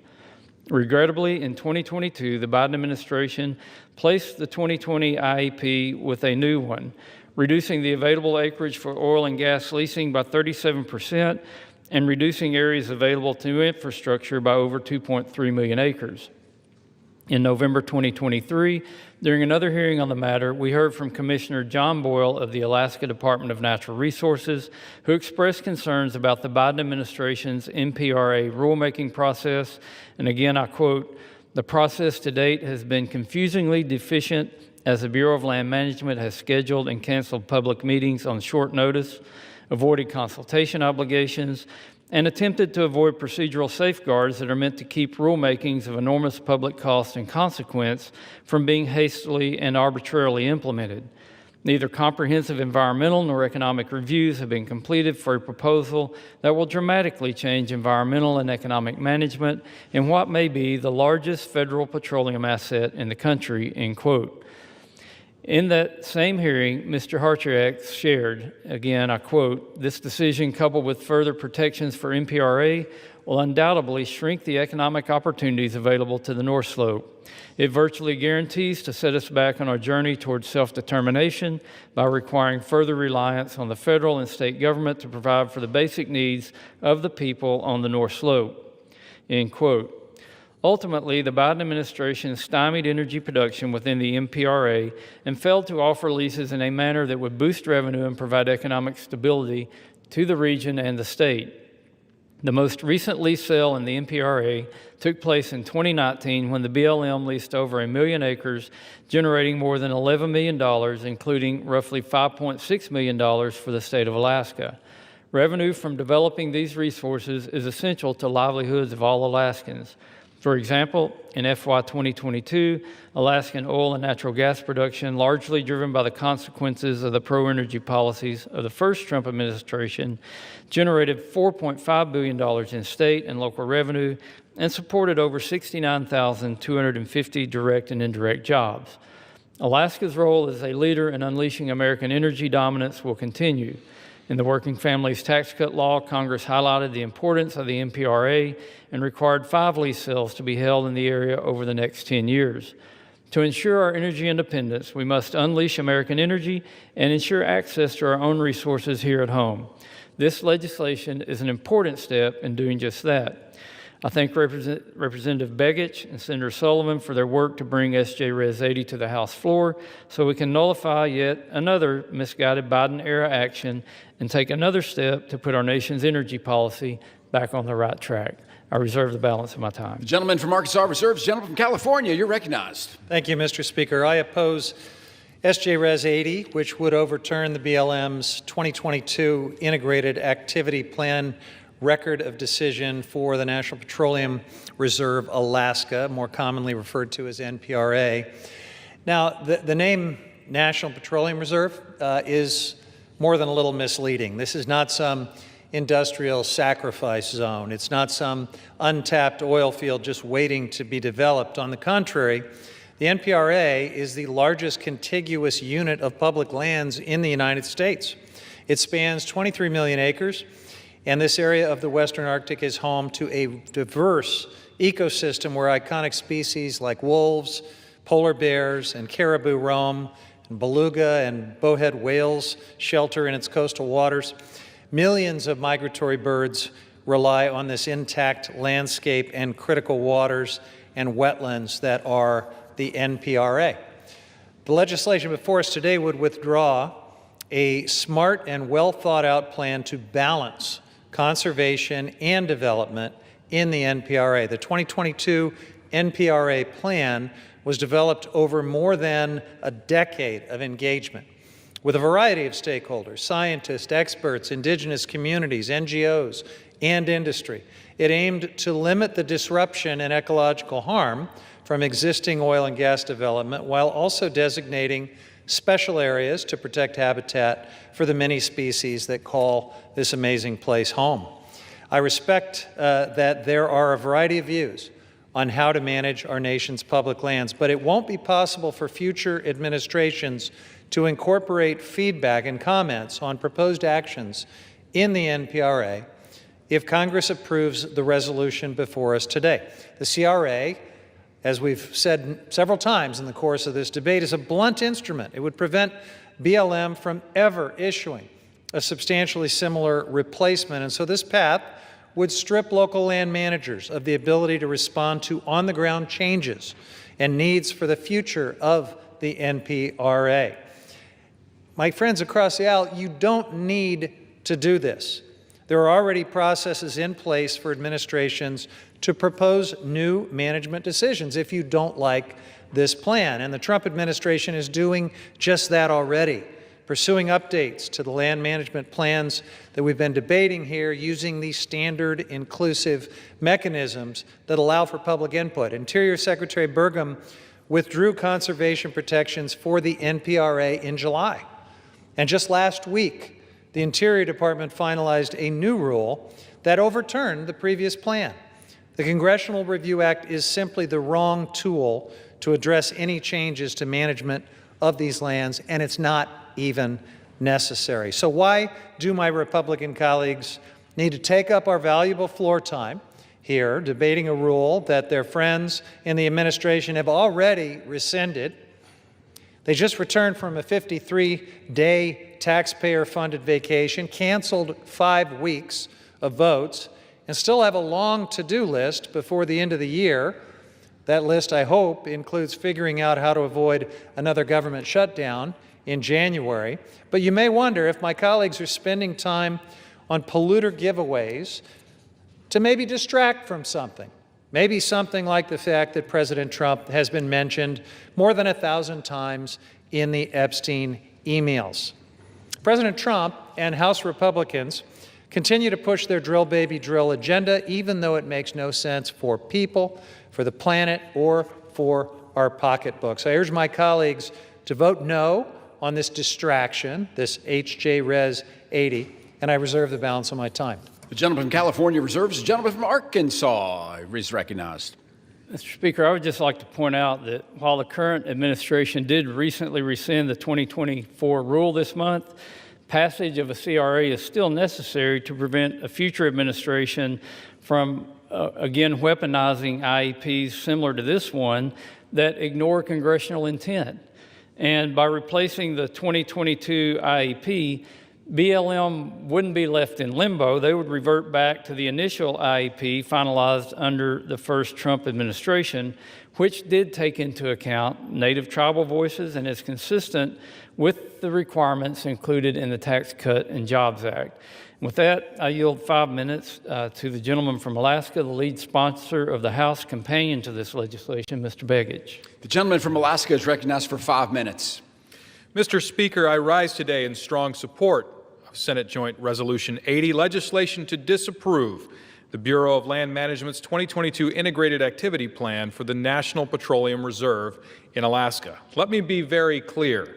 This is not an abstract policy debate for the people of Alaska. This is about whether the federal government will honor both the law and its commitments to the people who call Alaska home, and whether America will choose energy independence over energy uncertainty. The National Petroleum Reserve in Alaska, an area the size of Indiana, was set aside more than a century ago to ensure the United States had a strategic domestic energy supply. Congress reaffirmed that purpose in the Naval Petroleum Reserves Production Act, directing the Secretary of the Interior to conduct a, quote, expeditious program of competitive leasing in the NPRA. But the 2022 Integrated Activity Plan, issued in the final stretch of the last administration, turned that congressional mandate on its head.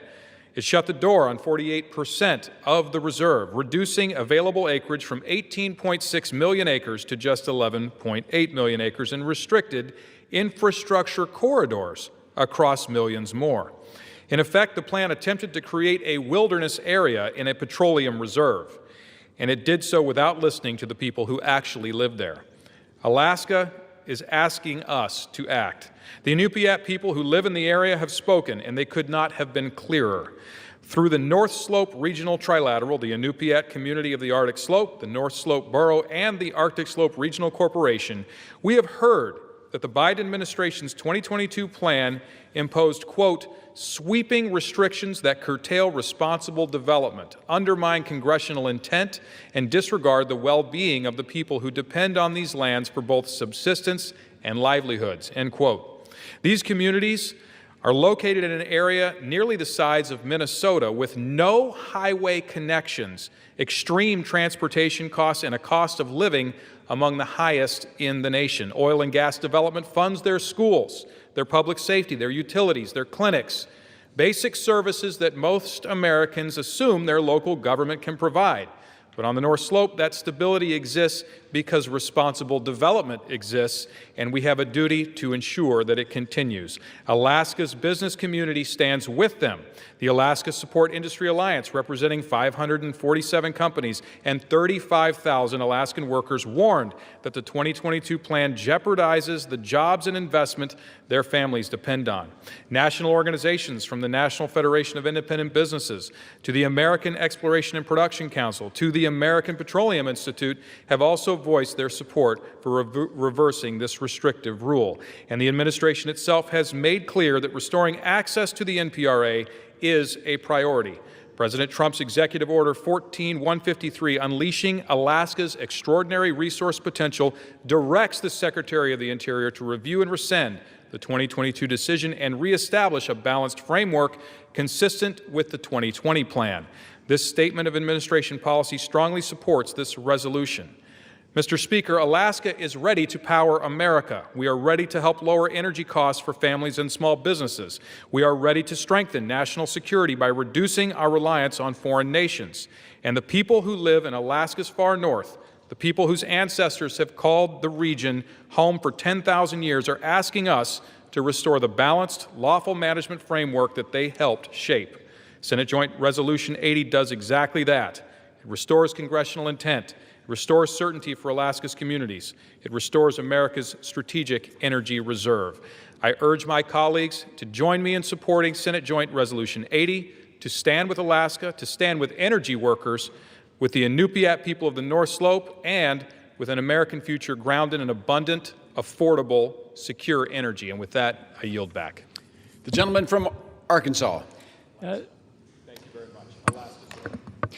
Mr. Speaker, I ask unanimous consent to submit a letter for the record from the Inupiat community of the Arctic Slope, ICAS, the North Slope Borough, and the Arctic Slope Regional Corporation, ASRC, that specifically states BLM failed to engage in meaningful government-to-government consultation with ASRC, the borough, and ICAS. This submission contradicts federal consultation requirements and disregards the voices of the very communities most affected. Our leadership has consistently raised concerns about this process and its outcome, yet those concerns were ignored. Without objection, the gentleman from California, the gentleman reserves, gentleman from Arkansas reserve, gentleman from California. Thank you, Mr. Speaker. So again, the plan that this resolution targets for disapproval is not in place. It has been rescinded by the Trump administration. If ever there's a case for a misapplication of the CRA, it would be this right here. But I think, Mr. Speaker, it's an important time for us to step back and consider why using a CRA for any, frankly, public land management plan, but certainly for one that's already been rescinded, is just a recipe for uncertainty and conflict and litigation. Nearly a third of our nation's landmass, 640 million acres, is managed by the federal government. The Forest Service manages 193 million acres. BLM manages 244 million, and in addition to 713 million acres of federal minerals. For nearly 50 years, BLM and the Forest Service have managed these lands under management plans required by the Federal Land Policy and Management Act and the National Forest Management Act. And these plans, known as resource management plans, we've been calling them RMPs, establish safeguards for watersheds and recreation areas. They facilitate energy development and grazing and logging and other commercial activities, and provide a mechanism for harmonizing the needs of local communities with our national goals and perspectives. Now, just a few months ago, we debated some other CRA resolutions targeting management plans, and we explained at that time how unprecedented that was. We still don't know the extent of chaos that is going to result from these actions that have already been taken, but we do know this: under the CRA, rules, and rules is a technical term of art here, normally cannot go into effect unless they are submitted for congressional review.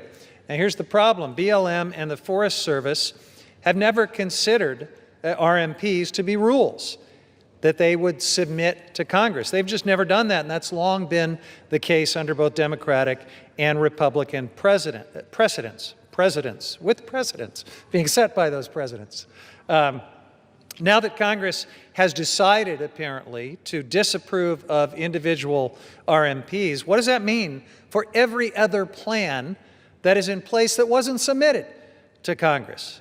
What does that mean for the small businesses, the local communities, and other public land stakeholders who depend on a stable and predictable land use planning process? If the validity of these land use plans is challenged, then leases, permits, and other authorizations that depend on those plans could be called into question.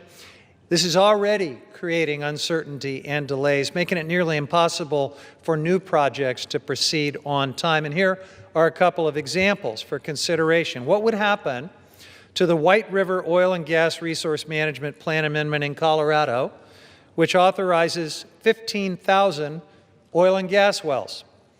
What about the Rosemont Copper Plan Amendment for Forest Service lands in Arizona, approving a 5,000-acre open pit mine in the Coronado National Forest?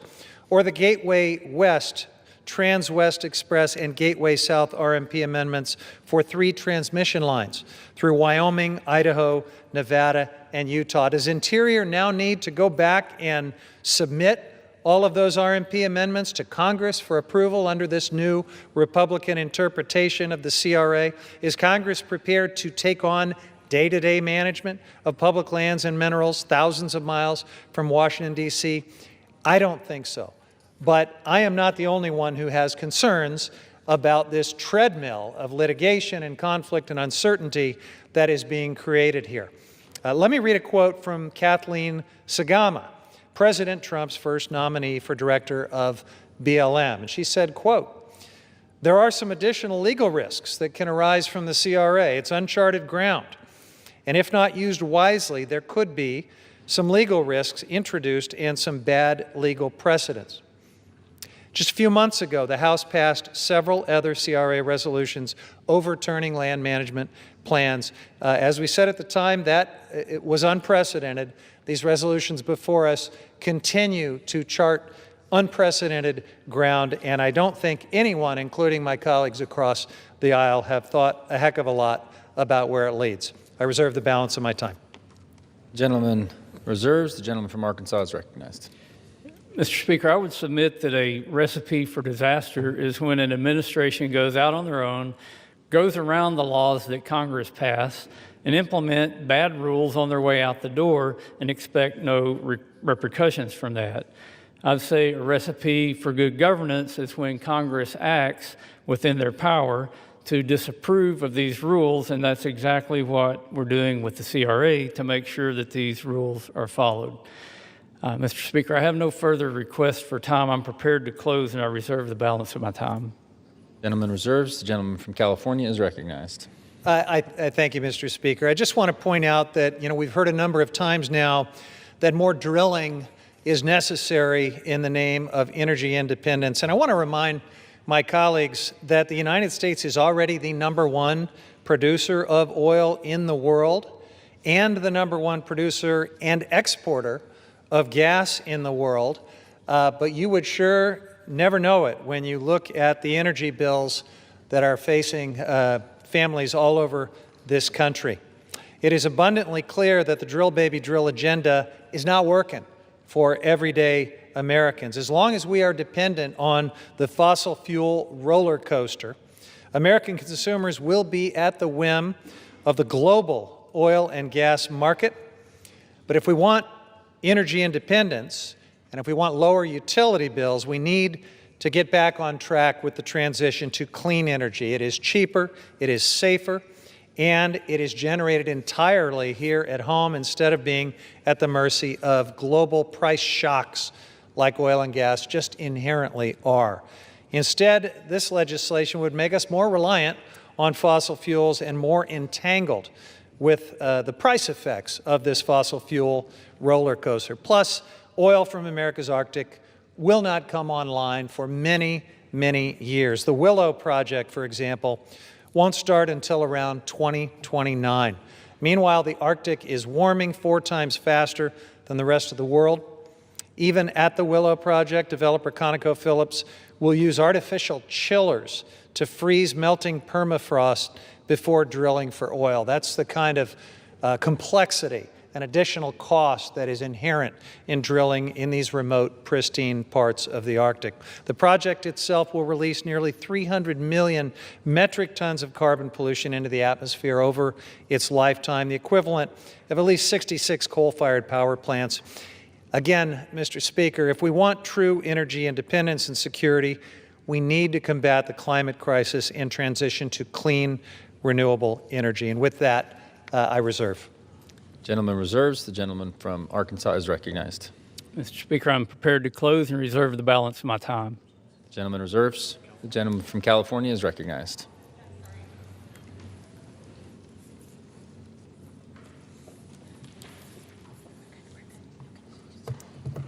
Yeah, Mr. Speaker, if you could bear with me for one moment. Yes. Here it is. This is just excellent staff work, Mr. Speaker.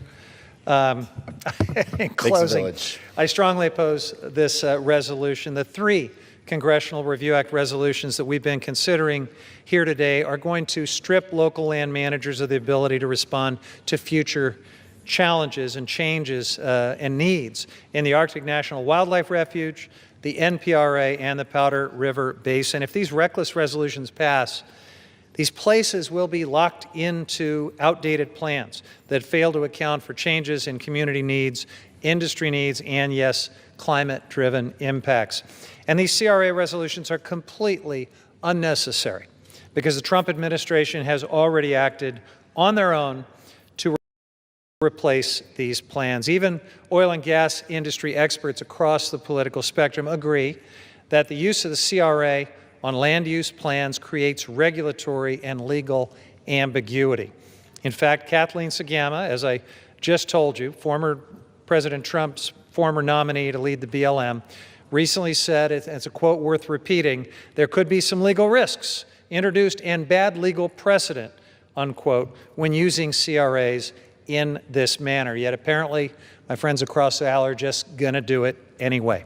Now, Sagama led the Western Energy Alliance, an oil and gas industry trade association. She testified before the House Natural Resource Majority many times. This misuse of the CRA will create regulatory chaos for everyone, including the industry. So I ask my colleagues across the aisle, why pursue it?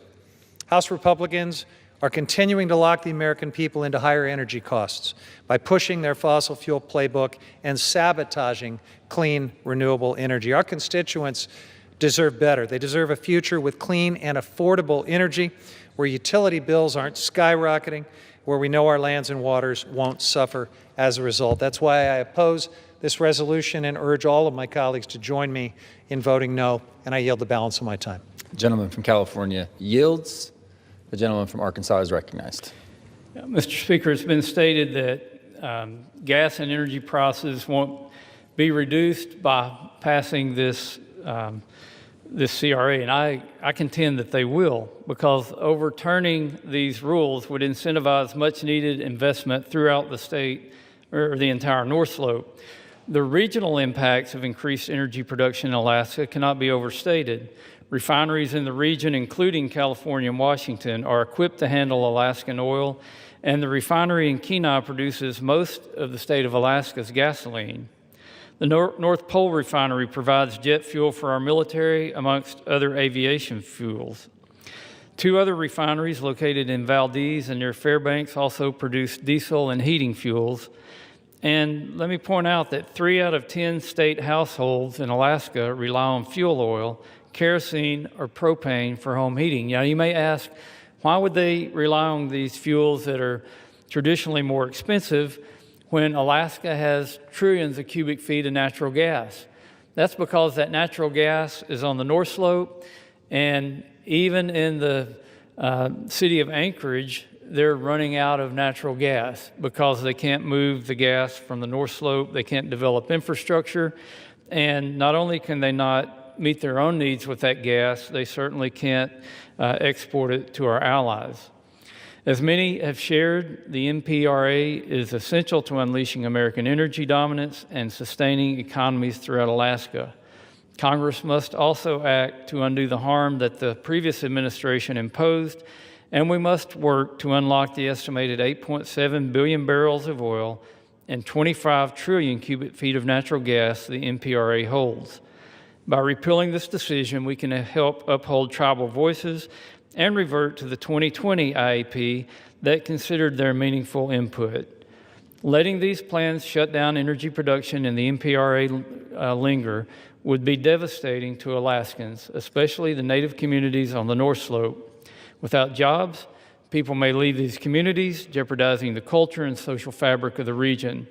We cannot afford to let this happen. We must pass SJ Res 80. I urge my colleagues to support passage of the important legislation. I yield back the balance of my time. The gentleman yields the balance of his time. All time for debate has expired. Pursuant to House Resolution 879, the previous question is ordered on the joint resolution. The question is on third reading of the joint resolution. Those in favor say aye. Those opposed, no. The ayes have it. Third reading. Joint resolution providing for congressional disapproval under Chapter 8 of Title 5 United States Code of the rules submitted by the Bureau of Land Management relating to National Petroleum Reserve in Alaska Integrated Activity Plan Record of Decision. The question is on passage of the joint resolution. Those in favor say aye. Those opposed say no. It's about 6-7. The ayes have it. For what purpose does the gentleman? Request the yeas and nays. California seek recognition. The yeas and nays are requested. Those favoring a vote by the yeas and nays will rise. A sufficient number having risen, the yeas and nays are ordered. Pursuant to Clause 8 of Rule 20, further proceedings on this question will be postponed. Purpose does the gentlewoman from New York seek recognition? Mr. Speaker, pursuant to Clause 2A1 of Rule 9, I rise to give notice of my intent to raise a question of the privileges of the House. The form of the resolution is as follows. H-Res 889. Censuring Representative Corey Mills. In the House of Representatives, resolution censuring Representative Corey Mills. Whereas Representative Corey Mills has on several occasions conducted himself in a manner that reflects discredit upon the House of Representatives. Whereas on February 19, 2025, Washington, D.C. Metropolitan Police Department officers were called to resolve a private matter at Representative Corey Mills' residence, where officers were called to the 1300 block of Maryland Avenue Southwest around 1:15 p.m. for the report of an assault. Whereas police reports obtained by NBC4 Washington confirmed that the Washington, D.C. Metropolitan Police Department was investigating Representative Corey Mills for an alleged assault of a 27-year-old woman that took place on February 19, 2025 at the residence of Representative Corey Mills. Whereas the first police report provided to NBC4 Washington by a source and confirmed by a second source familiar with the investigation said that the 27-year-old woman accused her significant other for over a year of having grabbed her, shoved her, and pushed her out of the door, and also said that the woman involved showed the officer bruises on her arm which appeared fresh. And whereas NBC4 Washington also reported that the Metropolitan Police Department identified Representative Corey Mills as the significant other of the alleged victim of assault, which alleged victim was a 27-year-old woman who was not the wife of Representative Corey Mills, and that the alleged victim let officers hear Subject 1, now identified by MPD as Mills, instruct her to lie about the origin of her bruises. Eventually, Subject 1 made contact with police and admitted that the situation escalated from verbal to physical, but it was severe enough to create bruising. Whereas on February 21st, 2025, the Washington Post also confirmed 2 D.C. police officers said that the alleged victim of assault initially told a 9/11 operator and police that she had been assaulted, and that officers said she also had what seemed to be visible injuries, and that while a supervisor initially classified the offense internally as a family disturbance, police commanders later learned of the incident, reviewed the reports and body camera footage from the responding officers, and reclassified the case as a domestic violence assault. Whereas on February 21st, 2025, NBC4 Washington also reported that the Metropolitan Police Department determined that probable cause to arrest Representative Corey Mills for misdemeanor assault existed and sent an arrest warrant for Representative Corey Mills to the United States Attorney's Office for the District of Columbia. However, then acting United States Attorney for the District of Columbia, Ed Martin, refused to sign the arrest warrant for Representative Corey Mills and instead returned the case to the Metropolitan Police Department for further investigation. Whereas on July 14th, 2025, a different former romantic partner of Representative Corey Mills, who was apparently in a relationship with Representative Mills from November 2021 to February 2025, reported to authorities in Florida that Representative Mills threatened to release nude images and other intimate videos of her and threatened to harm her future romantic partners in retaliation for her decision to end a relationship with Representative Mills after seeing the public reports described above concerning the alleged February 2025 physical assault.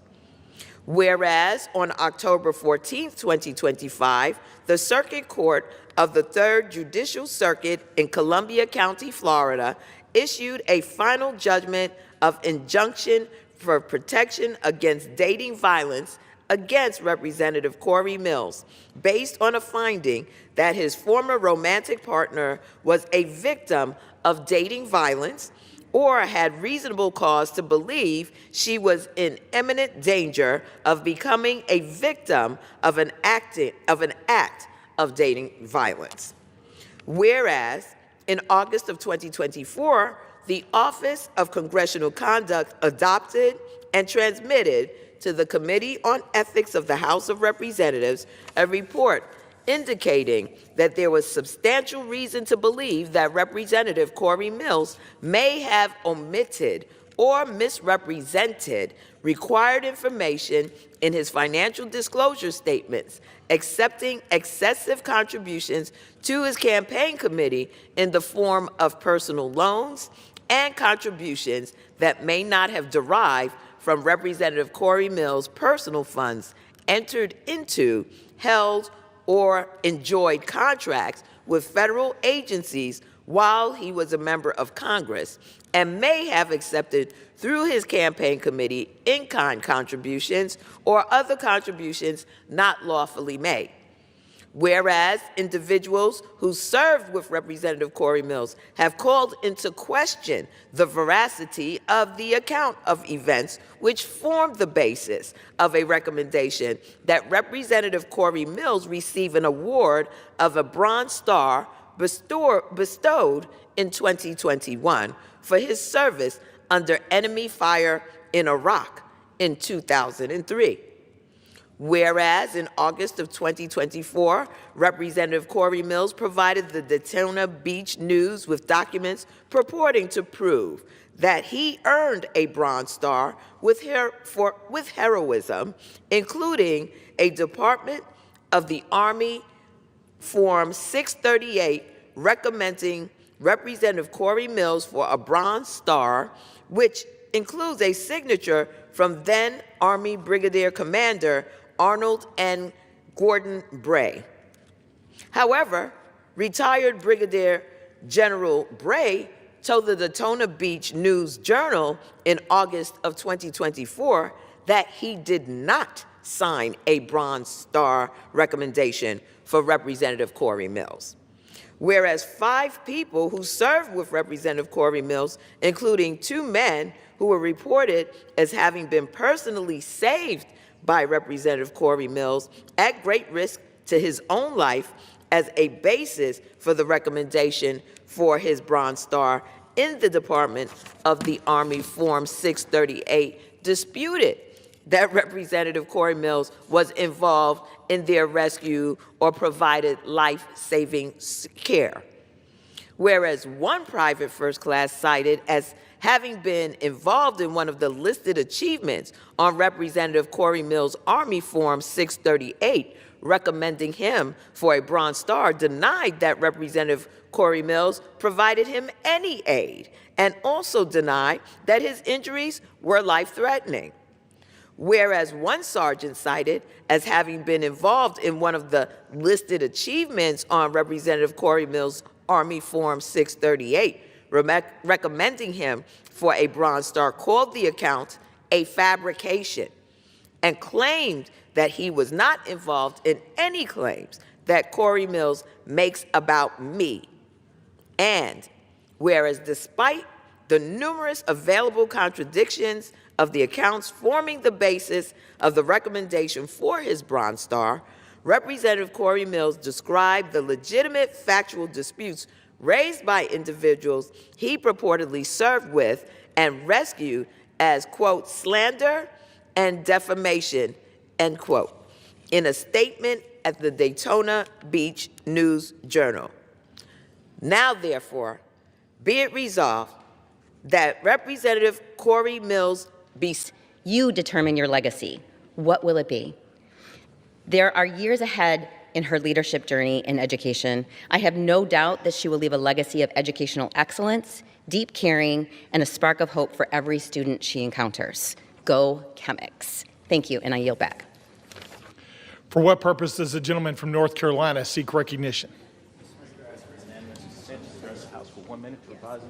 Without objection, the gentleman is recognized for 1 minute.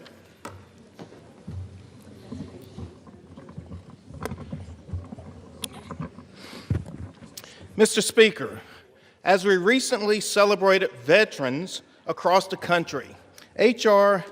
5939, the USMC Helicopter Support in Vietnam Congressional Gold Medal Act, would award a Congressional Gold Medal to the Vietnam-era Marine Corps and Navy veterans who performed vital helicopter support missions. These flight crews executed incredibly risky and dangerous operations. They successfully carried out life-saving medical evacuations, transporting approximately 189,000 service members. Recognizing those who put their lives in harm's way to help out our wounded is long overdue. With the enactment of this bill, Congress can and must take the crucial step towards finally giving these brave veterans the hero's welcome they so deserve. Thank you, and I yield back. The chair lays before the House a communication. The Honorable the Speaker, House of Representatives, sir.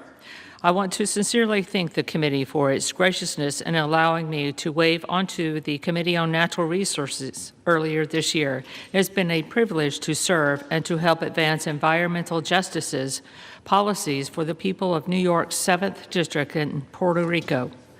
Thank you for the privilege of holding 3 committees over the past few years. I will continue to remain on small business and financial services. Effective this week, I will remove myself from the Committee on Natural Resources to make room for another member who wishes to take the opening. It has been an honor to contribute to the committee's mission, and I look forward to continuing to advance our shared priorities in other capacities. Signed sincerely, Nydia Velazquez, Member of Congress. Without objection, the resignation is accepted. What purpose does the gentlewoman from North Carolina seek recognition? Thank you, Mr. Speaker. By direction of the Republican Conference, I offer a privileged resolution and ask for its immediate consideration. The clerk will report the resolution. House Resolution 886. Resolved that the following named member be and is hereby elected to the following standing committee of the House of Representatives, Committee on Homeland Security. Mr. Fong. Without objection, the resolution is agreed to and the motion to reconsider is laid on the table. For what purpose does the gentleman from Massachusetts seek recognition? Mr. Speaker, by direction of the Democratic Caucus, I offer a privileged resolution and ask for its immediate consideration. The clerk will report the resolution. House Resolution 887. Resolved. Mr. Speaker, I ask unanimous consent that the resolution be considered as read. Without objection, the resolution is considered read. And without objection, the resolution is agreed to and the motion to reconsider is laid on the table. For what purpose does the gentlewoman from North Carolina seek recognition? Thank you, Mr. Speaker. Mr. Speaker, by direction of the Committee on Rules, I call up House Resolution 879 and ask for its immediate consideration. The clerk will report the resolution. House Calendar Number 47, House Resolution 879. Resolved that upon adoption of this resolution, it shall be in order to consider in the House any joint resolution specified in Section 2 of this resolution. All points of order against consideration of each such joint resolution are waived. Each such joint resolution shall be considered as read. All points of order against provisions in each such joint resolution are waived. The previous question shall be considered as ordered on each such joint resolution and on any amendment thereto to final passage without intervening motion except one. 1 hour of debate equally divided and controlled by the chair and ranking minority member of the Committee on Natural Resources or their respective designees. And 2, 1 motion to recommit or commit as the case may be. Section 2, the joint resolutions referred to in the first section of this resolution are as follows. A, the joint resolution, Senate Joint Resolution 80, providing for congressional disapproval under Chapter 8 of Title 5 United States Code of the rules submitted by the Bureau of Land Management relating to National Petroleum Reserve in Alaska Integrated Activity Plan Record of Decision. B, the joint resolution, House Joint Resolution 130, providing for congressional disapproval under Chapter 8 of Title 5 United States Code of the rules submitted by the Bureau of Land Management relating to Buffalo Field Office Record of Decision and approved Resource Management Plan Amendment. C, the joint resolution, House Joint Resolution 131, providing for congressional disapproval under Chapter 8 of Title 5 United States Code of the rules submitted by the Bureau of Land Management relating to Coastal Plain Oil and Gas Leasing Program, Record of Decision. Section 3, upon adoption of this resolution, it shall be in order to consider in the House a concurrent resolution, House Concurrent Resolution 58, denouncing the horrors of socialism. All points of order against consideration of the concurrent resolution are waived. The concurrent resolution shall be considered as read. All points of order against provisions in the concurrent resolution are waived. The previous question shall be considered as ordered on the concurrent resolution and preamble to adoption without intervening motion except 1 hour of debate, equally divided and controlled by the chair and ranking minority member of the Committee on Financial Services or their respective designees. Section 4, upon adoption of this resolution, it shall be in order to consider in the House the bill, H.R. 1949, to repeal restrictions on the export and import of natural gas. All points of order against consideration of the bill are waived. The bill shall be considered as read. All points of order against provisions in the bill are waived. The previous question shall be considered as ordered on the bill and on any amendment thereto to final passage without intervening motion except one. 1 hour of debate equally divided and controlled by the chair and ranking minority member of the Committee on Energy and Commerce or their respective designees. And 2, 1 motion to recommit.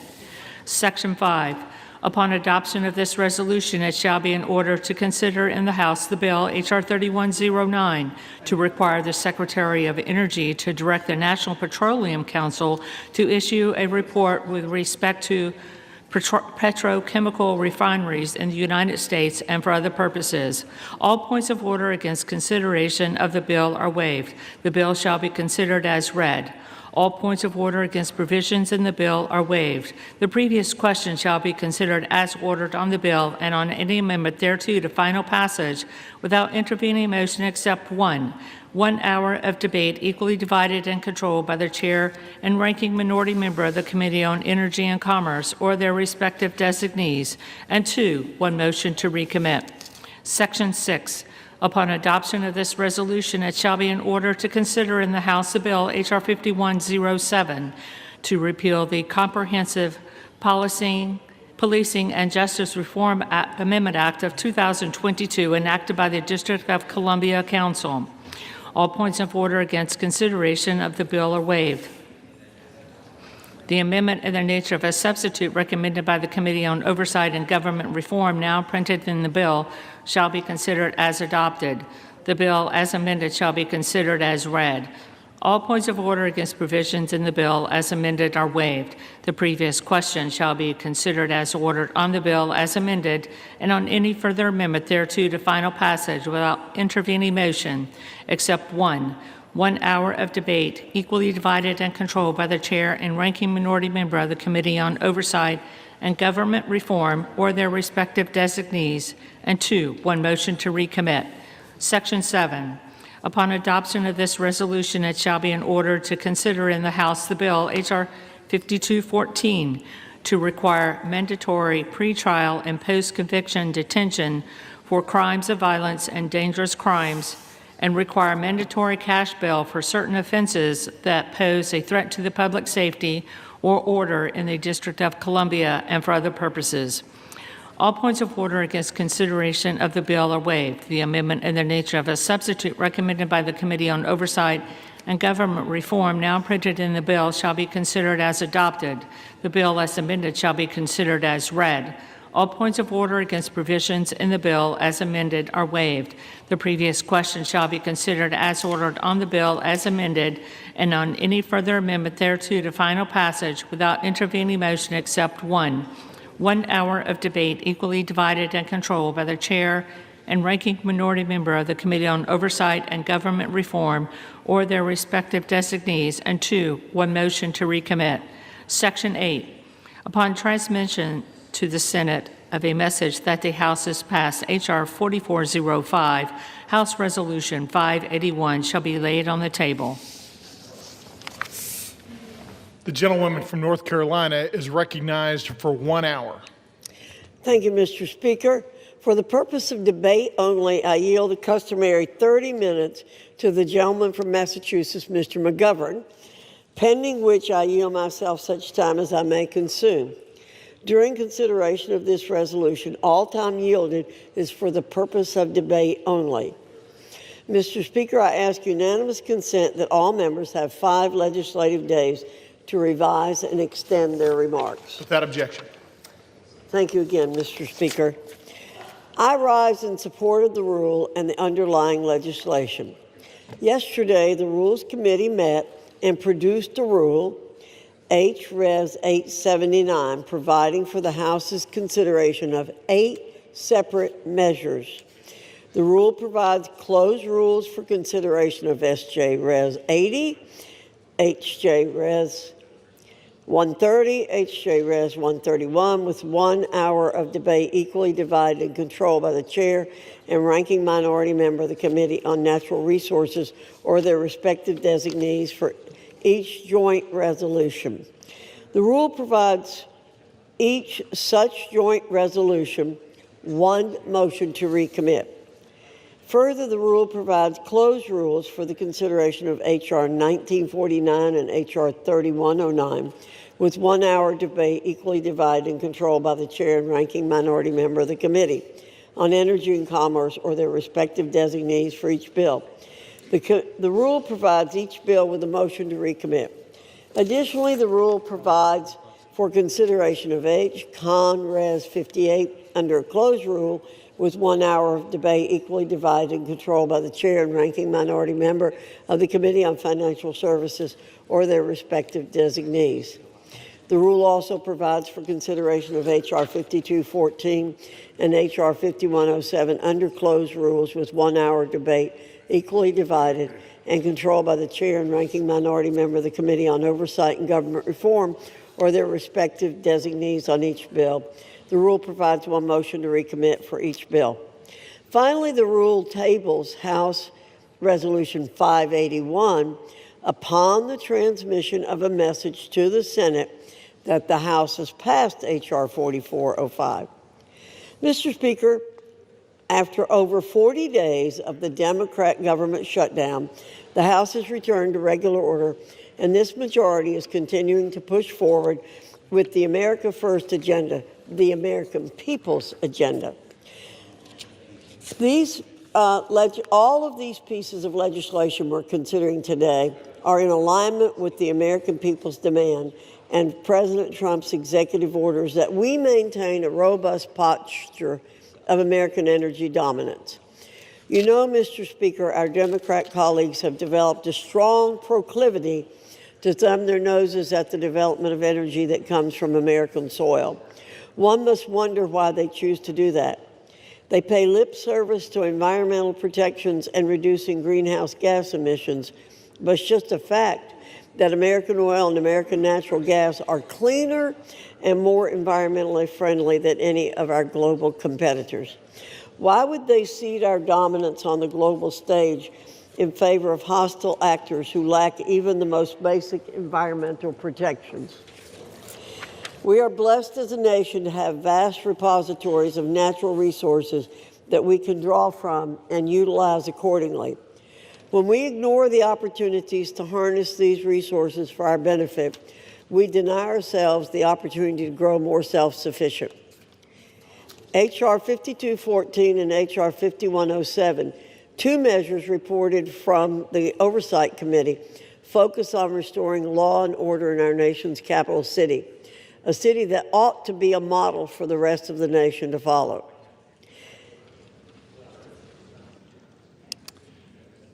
Does the gentlelady reserve? I'm going on, Mr. Speaker. H.R. 5214 would revoke cashless bail in the District of Columbia and would require mandatory pretrial and post-conviction detention for crimes of violence and other dangerous crimes.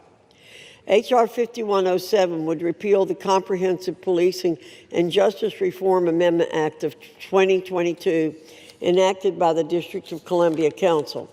This act targeted police officers in D.C. for simply doing their duties, and it led to over 1,600 officers being removed from the city's force. Thanks to President Trump's efforts, the streets in D.C. are safer, and we have the opportunity through these two measures to add to that progress. Finally, Mr. Speaker, we have H. Conrad's 58, a resolution denouncing the horrors of socialism. Most of us here in this body recognize how dangerous the plague of socialism really is. We understand its history of failure and oppression. Throughout history, this ideology has collapsed into the most brutal of dictatorships, communist regimes, and outright totalitarian rule. Many are quick to avert their eyes and cover their ears when presented with facts about the horrors of socialism. How many individuals across the world have suffered and died because of it? This resolution will put everyone in this body on record. The American people will see who espouses this caustic ideology and those who reject it. I reserve, Mr. Speaker. The gentlewoman from North Carolina reserves. The gentleman from Massachusetts is recognized. Well, thank you, Mr. Speaker, and I thank the gentlelady from North Carolina for yielding me the customary 30 minutes, and I yield myself such time as I may consume. The gentleman is recognized. Mr. Speaker, Americans are working more and more for less and less. Almost every day I speak with young people who can't afford to start a family, can't buy a house, can't get ahead. I hear it from seniors who are struggling to survive on fixed incomes. I see it with my own eyes, moms and dads putting items back on the shelves in the grocery store because they can't afford them. Parents who can't go back to work because they can't afford child care. People whose health insurance premiums are doubling and tripling because this majority has failed to act. During election season, we heard from Trump and Republicans who swore up and down they would bring down prices. They promised the American people they would reverse inflation and focus like a laser on affordability. And they have broken that promise. They have betrayed the American people, and if you want more evidence of that, look at the bills on the floor today. More garbage, more culture war crap, more bills written by this Republican majority of, by, and for the billionaire class. Republicans moved heaven and earth to give tax breaks to the rich and powerful. That got done in a nanosecond. But if you're a regular person staring down next year's health care premium hikes and deciding whether to pay $1,000 more or put food on the table, the answer you get back from Republicans is let them eat cake. We are barreling toward another shutdown at the end of January. We could have spent the last 2 months working on passing the 9 appropriations bills Republicans still need to pass to stop another shutdown. And instead, they went on a taxpayer-funded paid vacation for 8 weeks. And let me just say, because we are debating a rule to consider these 8 bills, this rule sucks. 8 closed rules, no amendments, no changes allowed on the floor. Take it or leave it. And if you're keeping count at home, that's 80 completely closed rules this Congress, the most ever in a year. And I want to correct the gentlelady because last night in the Rules Committee, she said 5 of these bills didn't receive any amendments. That's because she didn't ask for any. And when you don't send an amendment deadline, everyone knows you're doing a closed rule.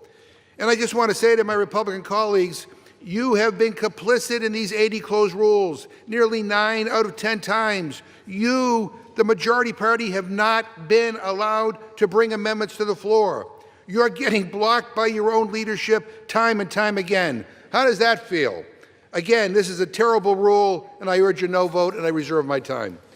Gentleman from Massachusetts reserves. The gentlelady from North Carolina is recognized. Thank you, Mr. Speaker.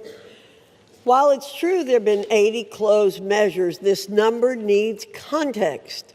12 of the closed rules were in the rules package, which passed 2 weeks before the 119th Rules Committee even organized to begin meeting. Additionally, 25 measures were CRAs. They don't allow for an amendment. 16 were bills that received no amendments, meaning 41 measures were closed by definition. It's also important that 4 of the closed rules are duplicates from a previous failed rule. So in reality, only 27 measures have been closed by discretion of the committee. Additionally, the Rules Committee under Republican control has simply been more productive, producing more total rules than our colleagues ever did. For example, during the most recent Democrat-controlled Congresses, the Rules Committee produced 127 total rules in the 116th Congress and 163 in the 117th Congress. Contrast this to the 200 total rules in the Republican-led 118th Congress. For the 119th, we're on pace to once again produce nearly 200 rules for the Congress. So, Mr. Speaker, we're doing our job. We're not closing out debate. We're having plenty of debate. There's plenty of opportunities for our colleagues to offer amendments. Thank you. I reserve. Gentlelady reserves. Gentleman from Massachusetts is recognized. Mr. Speaker, a lot of words to justify the most closed Congress in history, the most authoritarian Congress in history. It would make Putin blush. Mr. Speaker, if we defeat the previous question, I will offer an amendment to the rule to provide for consideration of H.R. 6074, which would extend the Affordable Care Act enhanced premium tax credits for 3 years through 2028. We are in the midst of a health care crisis. More than 20 million Americans who get their health care on the ACA exchanges are going to see their premiums skyrocket next year. That includes 250,000 people in my home state of Massachusetts who are paying lower premiums and copays due to these tax credits, which Democrats created in 2021 and are set to expire at the end of the year. Let me read you some of the stories from folks in my district. Quote, I just received my letter and my monthly costs have gone from $1,287 to $3,026 for next year. As a working family with a daughter, who has an autoimmune disease, we are struggling, and I'm working 50-plus hours a week just to pay the insurance, end quote. Another one, and I quote, with the health connector, I was paying $264 per month, acceptable seeing that I am healthy but not young. Without the advanced premium tax credit, my monthly premium will be just over $800 per month. I can't and I won't pay that. I will go without. This is happening across the country, and for the sake of millions of Americans and their health care, I urge my Republican colleagues to support this bill and vote no on the previous question. Mr. Speaker, I ask unanimous consent to insert the text of my amendment into the record along with any extraneous material immediately prior to the vote on the previous question, and I reserve. Without objection.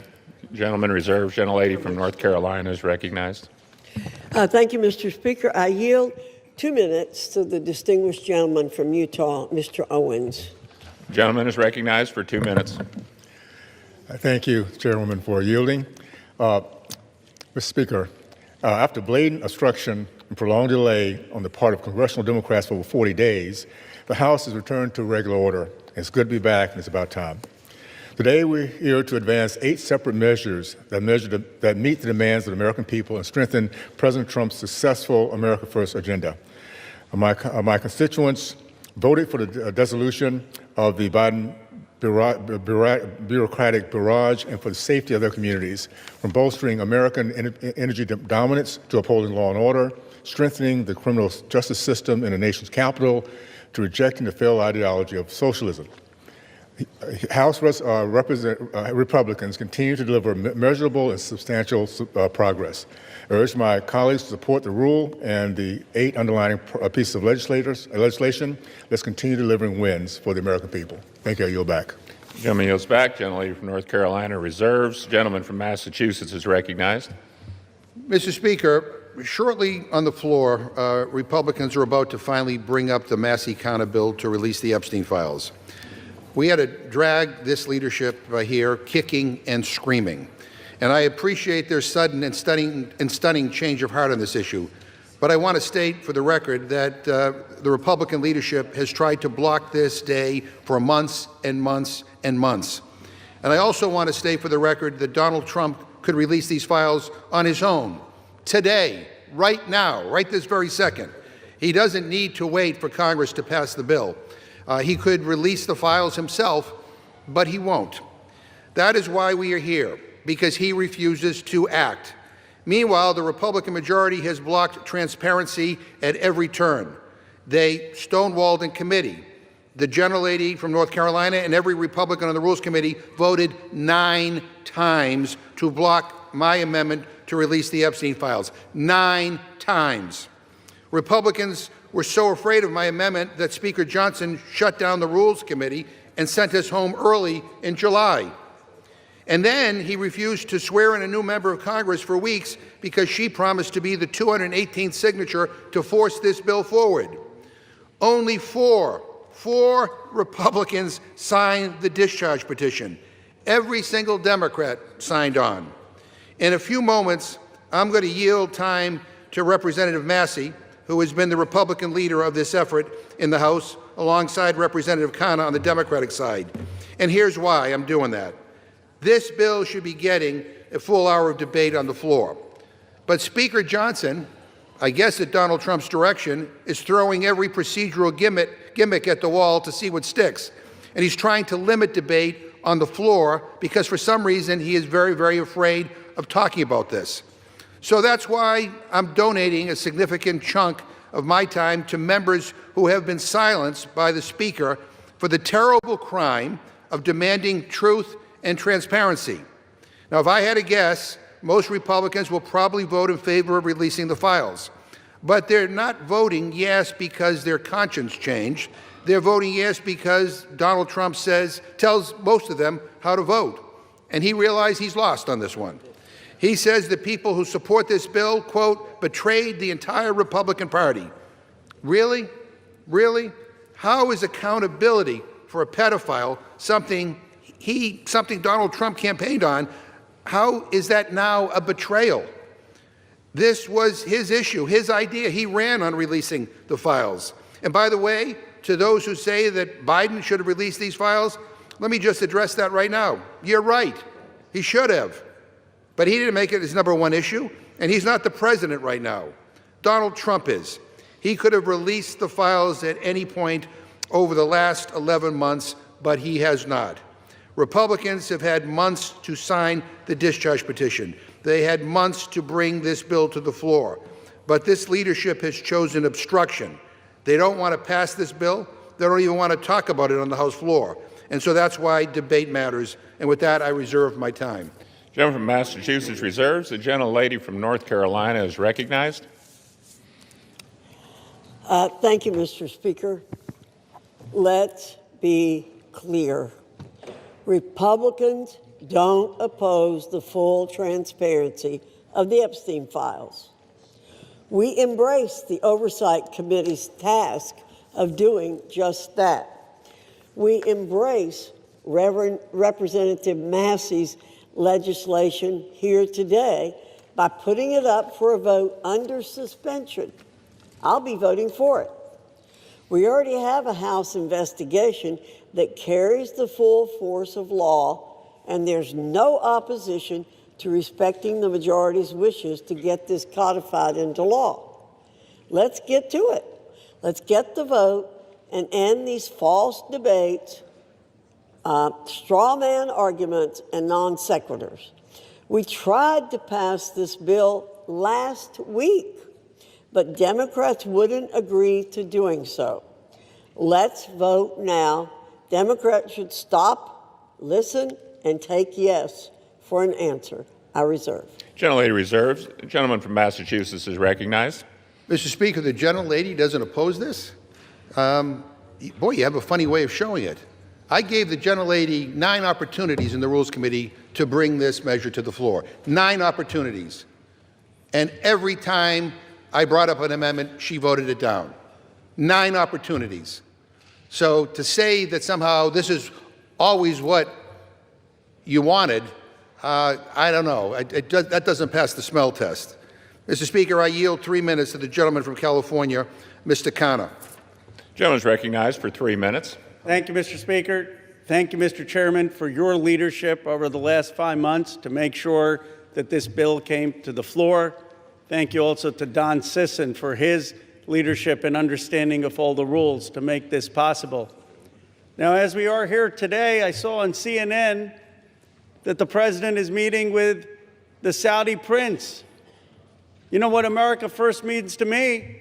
How about meeting with the survivors? How about making sure that America's girls are not being raped? That's what it means to be America First, not going and just meeting with Saudi princes. You know, I am so honored to be here and working together with Congressman Thomas Massey, who's shown so much courage and principle, and I'm so honored to be here next to Congresswoman Marjorie Taylor Greene and Congresswoman Nancy Mace. I was telling someone, they said, what did you learn through this process? I said, sometimes we have to see people not just through their caricature. And I had caricatures of Representative Greene and Representative Massey and Representative Mace. But what I saw is they cared as Americans and human beings, and they stood with courage. And they looked at this not from politics, they looked at this as what is right. And I'm proud today to be a member of Congress. I'm proud to work with them, and I'm proud of what we are showing this country is possible. That if we actually care about American values, maybe we can overcome some of the bitter divides in this country. If we don't care about just getting the credit and maybe work together, we could actually care about forgotten and abandoned Americans like the survivors that testified today. I was so moved by their testimony. How can you hear their testimony, as all of us have heard, see their tears, see them holding up photos at the age of 14, and think that they're not telling the truth? This is not politics, this is humanity. Sometimes we get into these chambers and we forget what happened, of how we grew up. Most of us, we grew up, we went to barbecue, we went to Little League games, we went to church or temple. We didn't fly around in private jets and go to a rape island. We didn't buy off politicians and tell them to keep quiet. We didn't think that it was normal to abuse or rape young girls. And then they're saying, well, we don't know if they were 18 or 22. Come on. It's rotten.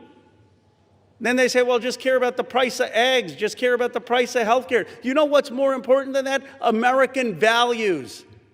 These rich, greedy men abused American values. They abused what's sacred about this country. They abused what built this country. I yield the gentleman additional minute. And it is time that they're going to have a reckoning. The Epstein class is going to go. And the reason they're going to go is because the progressive left and the MAGA right and everyone in between is finally waking up against this rotten system. And when people are united, when people work across the aisle, amazing things can happen because the American people are kind and good and decent. So it's an honor, Congressman Massey, to have worked with you. And I salute particularly the courage of Marjorie Taylor Greene, Lauren Boebert, and Nancy Mace. None of this would have been possible without their courage in standing up on the petition and for what they did. I'll yield back. Gentleman yields back. Gentleman from Massachusetts reserves. Gentlelady from North Carolina is recognized. Mr. Speaker, at the top of this page that I have, I've written Democrat hypocrisy on Epstein. That's what we're hearing today. I'm proud to be a member of the Oversight and Government Reform Committee. I'm proud to have supported the full investigation into the Epstein files on that committee. Furthermore, I'm proud to have supported formalizing that investigation by taking the decisive step in directing that investigation by a special rule provided by the Rules Committee. This gave the oversight investigation the full weight of the House of Representatives behind the committee's existing subpoena power. Very important in this debate. Let's get things straight here. In just a matter of hours, we're going to get to vote on the Massey bill. But that won't preclude the existing House Oversight and Government Reform Committee's investigation in any way. And that's a great thing because that investigation is yielding results. We now know that one of Jeffrey Epstein's closest confidants was apparently Larry Summers, a cabinet member in the Clinton administration. We now know that a Democrat member in this body, Stacey Plaskett, was colluding with Jeffrey Epstein in real time during a hearing down President Trump. Mr. Speaker, you can't make this stuff up. We now know that Epstein himself hated President Trump. It's in black and white. We now know that one of the chief Epstein victims stated that President Trump never acted inappropriately. And don't forget that oversight investigation specifically subpoenaed Bill and Hillary Clinton for their ties to Jeffrey Epstein. They haven't been quick to step into the breach and exonerate themselves, have they? But the truth will continue to come out as it has because of Republicans and a current Republican-led House Oversight and Government Reform Committee investigation, one that already carries the full force of law. Let's see where that leads. I reserve. Gentlelady reserves. The gentleman from Massachusetts is recognized. Mr. Speaker, the gentlelady says that just trust her and the Republican leadership. And I got to tell you, I can't. After what I saw unfold over these last several months. Obstruction and using every maneuver possible to avoid this moment where we're having here today. And I want to say that for the record, it doesn't matter whether there's Republicans or Democrats or independents that are implicated in these files. We believe in accountability for everybody who abuses young women. And we believe in justice. And that is kind of what's uniting many of us on this on this side of the aisle here today. And I just want to, again, I want to thank Representative Connor for his leadership. I want to thank Representative Massey, Representative Greene, and Representative Mace for their courage. and for their willingness to stand up for what is right. We don't agree on very much, but we do agree that there ought to be accountability when young women are abused, and so that's what this is about. So, Mr. Speaker, I ask unanimous consent that the gentleman from Kentucky, Mr. Massey, control the remainder of my time. Without objection, the gentleman from Kentucky is recognized. Mr. Chairman, may I inquire as to how much time I have? You have 17 minutes remaining. I yield myself 2 minutes. The gentleman is recognized for 2 minutes. Mr. Speaker, today's an extraordinary day in this chamber. If my colleagues will vote for this measure, we'll see justice triumph over politics. Truth will triumph over deception and obfuscation. Transparency will triumph over dark money. Partisanship will fall away to bipartisanship. Grassroots, the people, will reclaim the people's house with this vote. It's going to be a victory for survivors, not just survivors of the Epstein sex trafficking scandal, the 1,000 survivors that exist. Some of them are victims. They're no longer alive. Some have committed suicide. They share one thing in common. Their youth was robbed from them. Much of their lives were robbed from them, but they're claiming it back. We're going to help them claim that back. But it's not just a victory today, if this vote prevails, for those survivors. It's a victory for every person, man or woman, boy or girl, who's been victimized sexually in this country. Anybody who's been a victim of sexual assault, or maybe they've been victimized by a family member. Maybe it's not a billionaire, but they're all waiting and watching to see what we do today. They're wondering, if I go to mom or dad, will anything happen? If I go to the sheriff, will anything happen? Well, we have a chance today to make something happen, something that's not happened, something that should have happened decades ago, and that is to get justice for these victims and survivors and transparency for America. That's what this vote is about today. And I reserve the balance of my time. Gentleman from Kentucky reserves. The gentlelady from North Carolina is recognized. I reserve. Gentlelady reserves. Gentleman from Kentucky is recognized. I now yield 5 minutes to the gentlewoman from Georgia, Mrs. Green. The gentlelady from Georgia is recognized for 5 minutes. Thank you, Mr. Speaker. I proudly rise today in a bipartisan effort to release the Epstein files finally, after 5 administrations have covered it up. Earlier today, I attended the press conference where the survivors, they're not victims, the survivors of Jeffrey Epstein's sexual abuse and sex trafficking told their stories. And they told stories about how it started back in 1990, 1996, and they continued on through the decades. And they told stories about how they told someone and tried to get help. They told the FBI, and they weren't listened to. And they told law enforcement, and no one did anything. And these women don't just number a few. These women number around 1,000 women. And they are victims of something that's unthinkable. And this should have never, ever happened. This was the biggest fight I think I've seen in Washington, D.C. This is my 5th year here.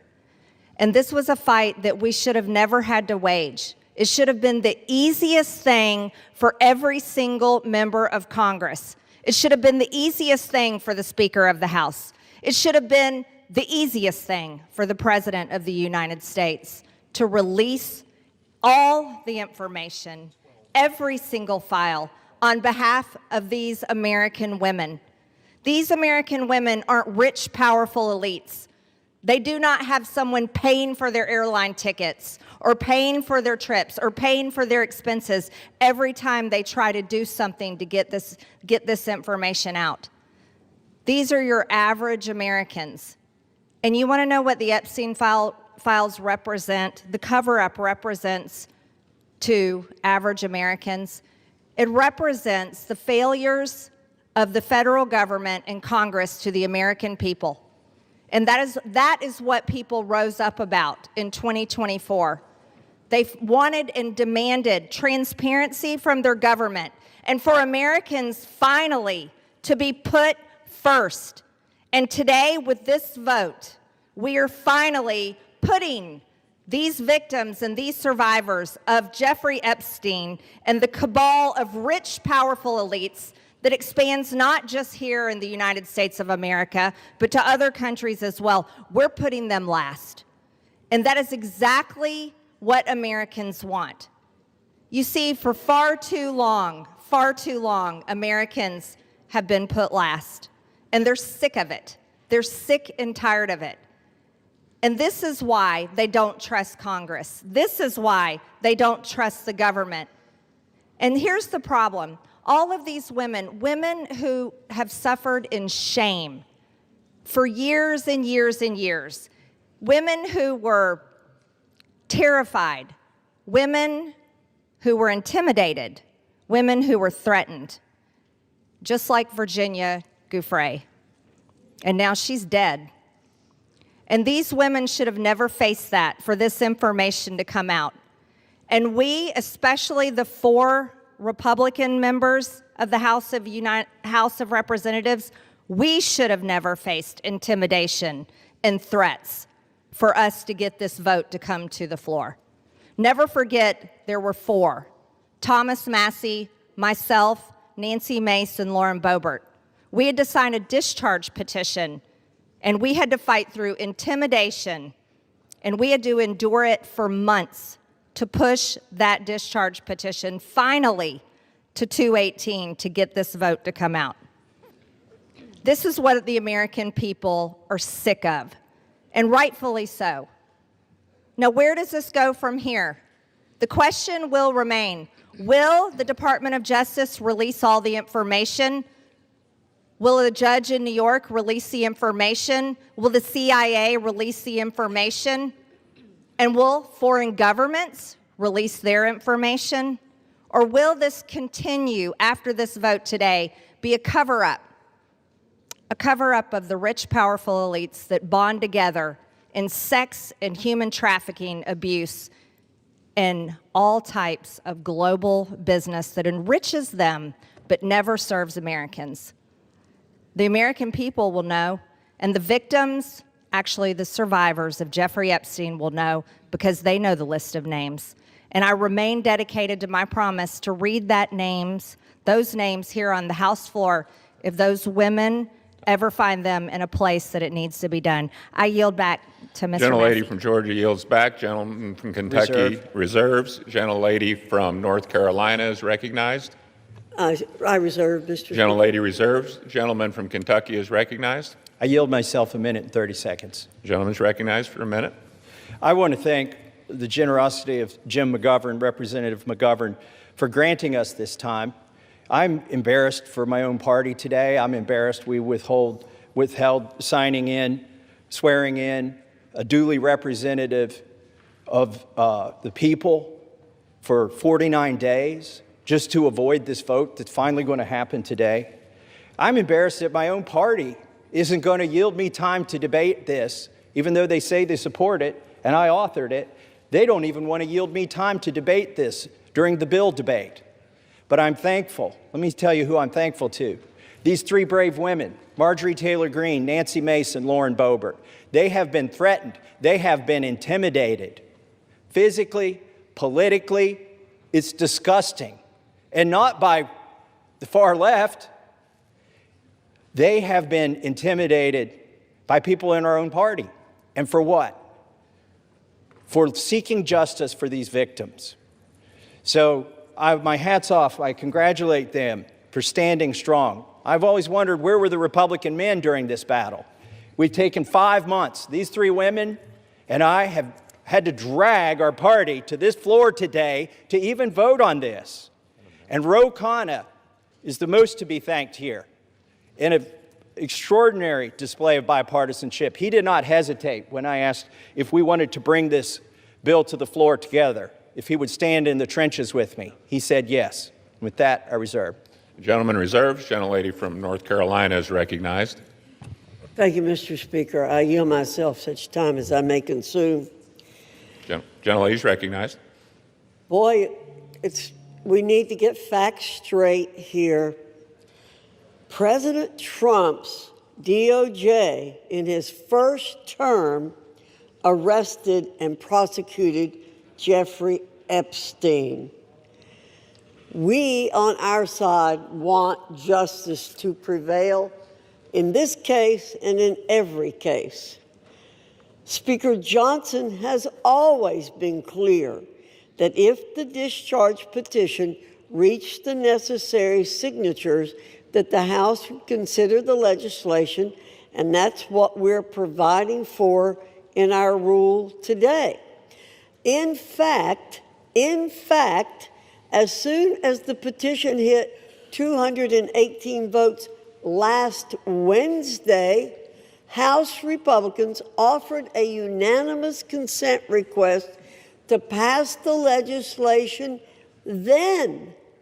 However, the Democrat leader would not give consent to do that last week.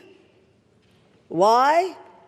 Because they're not really interested in this. They're interested in some other things. And, Mr. Speaker, I have to correct the record.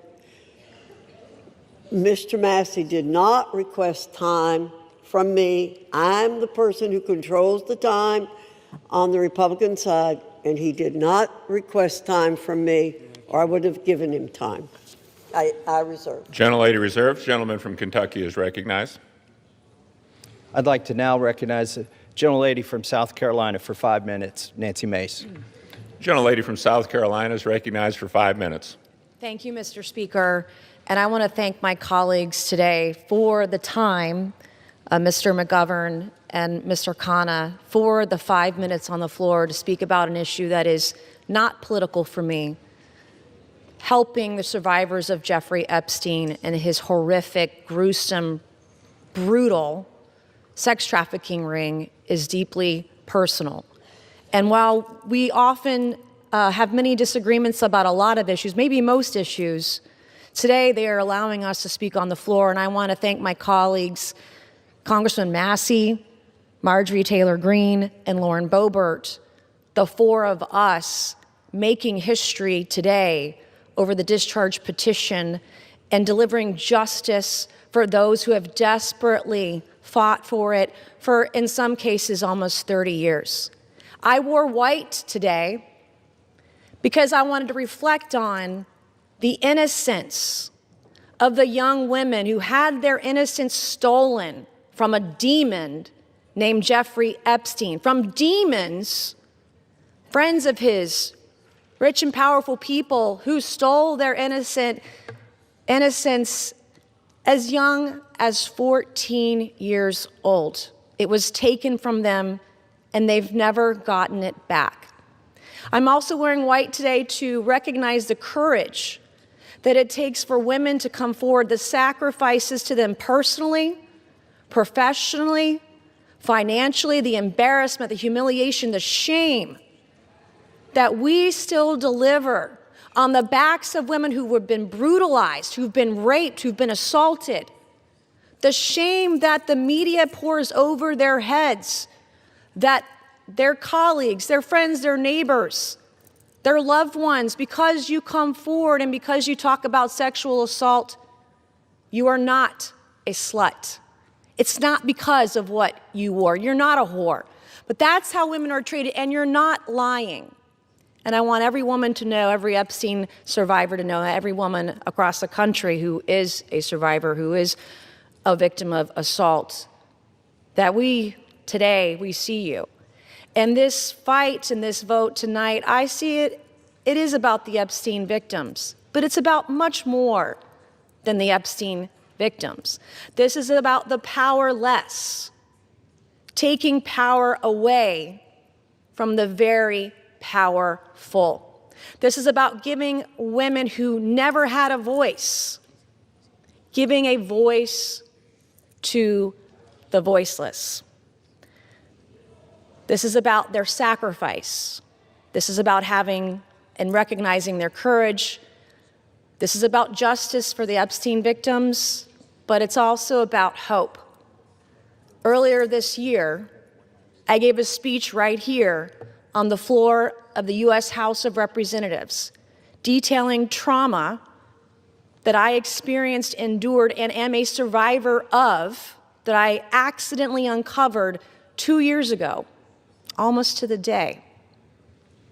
And today, I still don't have justice, like millions of women across the country.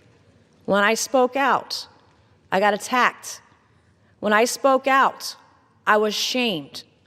When I spoke out, I was defamed and smeared, and that goes on today, right now, in the present. God sure has a funny way of working through us. I, like many of the Epstein survivors and many other survivors across the country, I don't think I will ever heal from the destruction my abuser did to me. But I can heal by being a vessel and being a voice for all those who need it, and that's why we are here today. That is why I will never abandon a single survivor ever, and I will never waver. I spent my morning talking to law enforcement and others about another potential Jane Doe number 5, who may be another sexual assault victim in the case that I uncovered 2 years ago.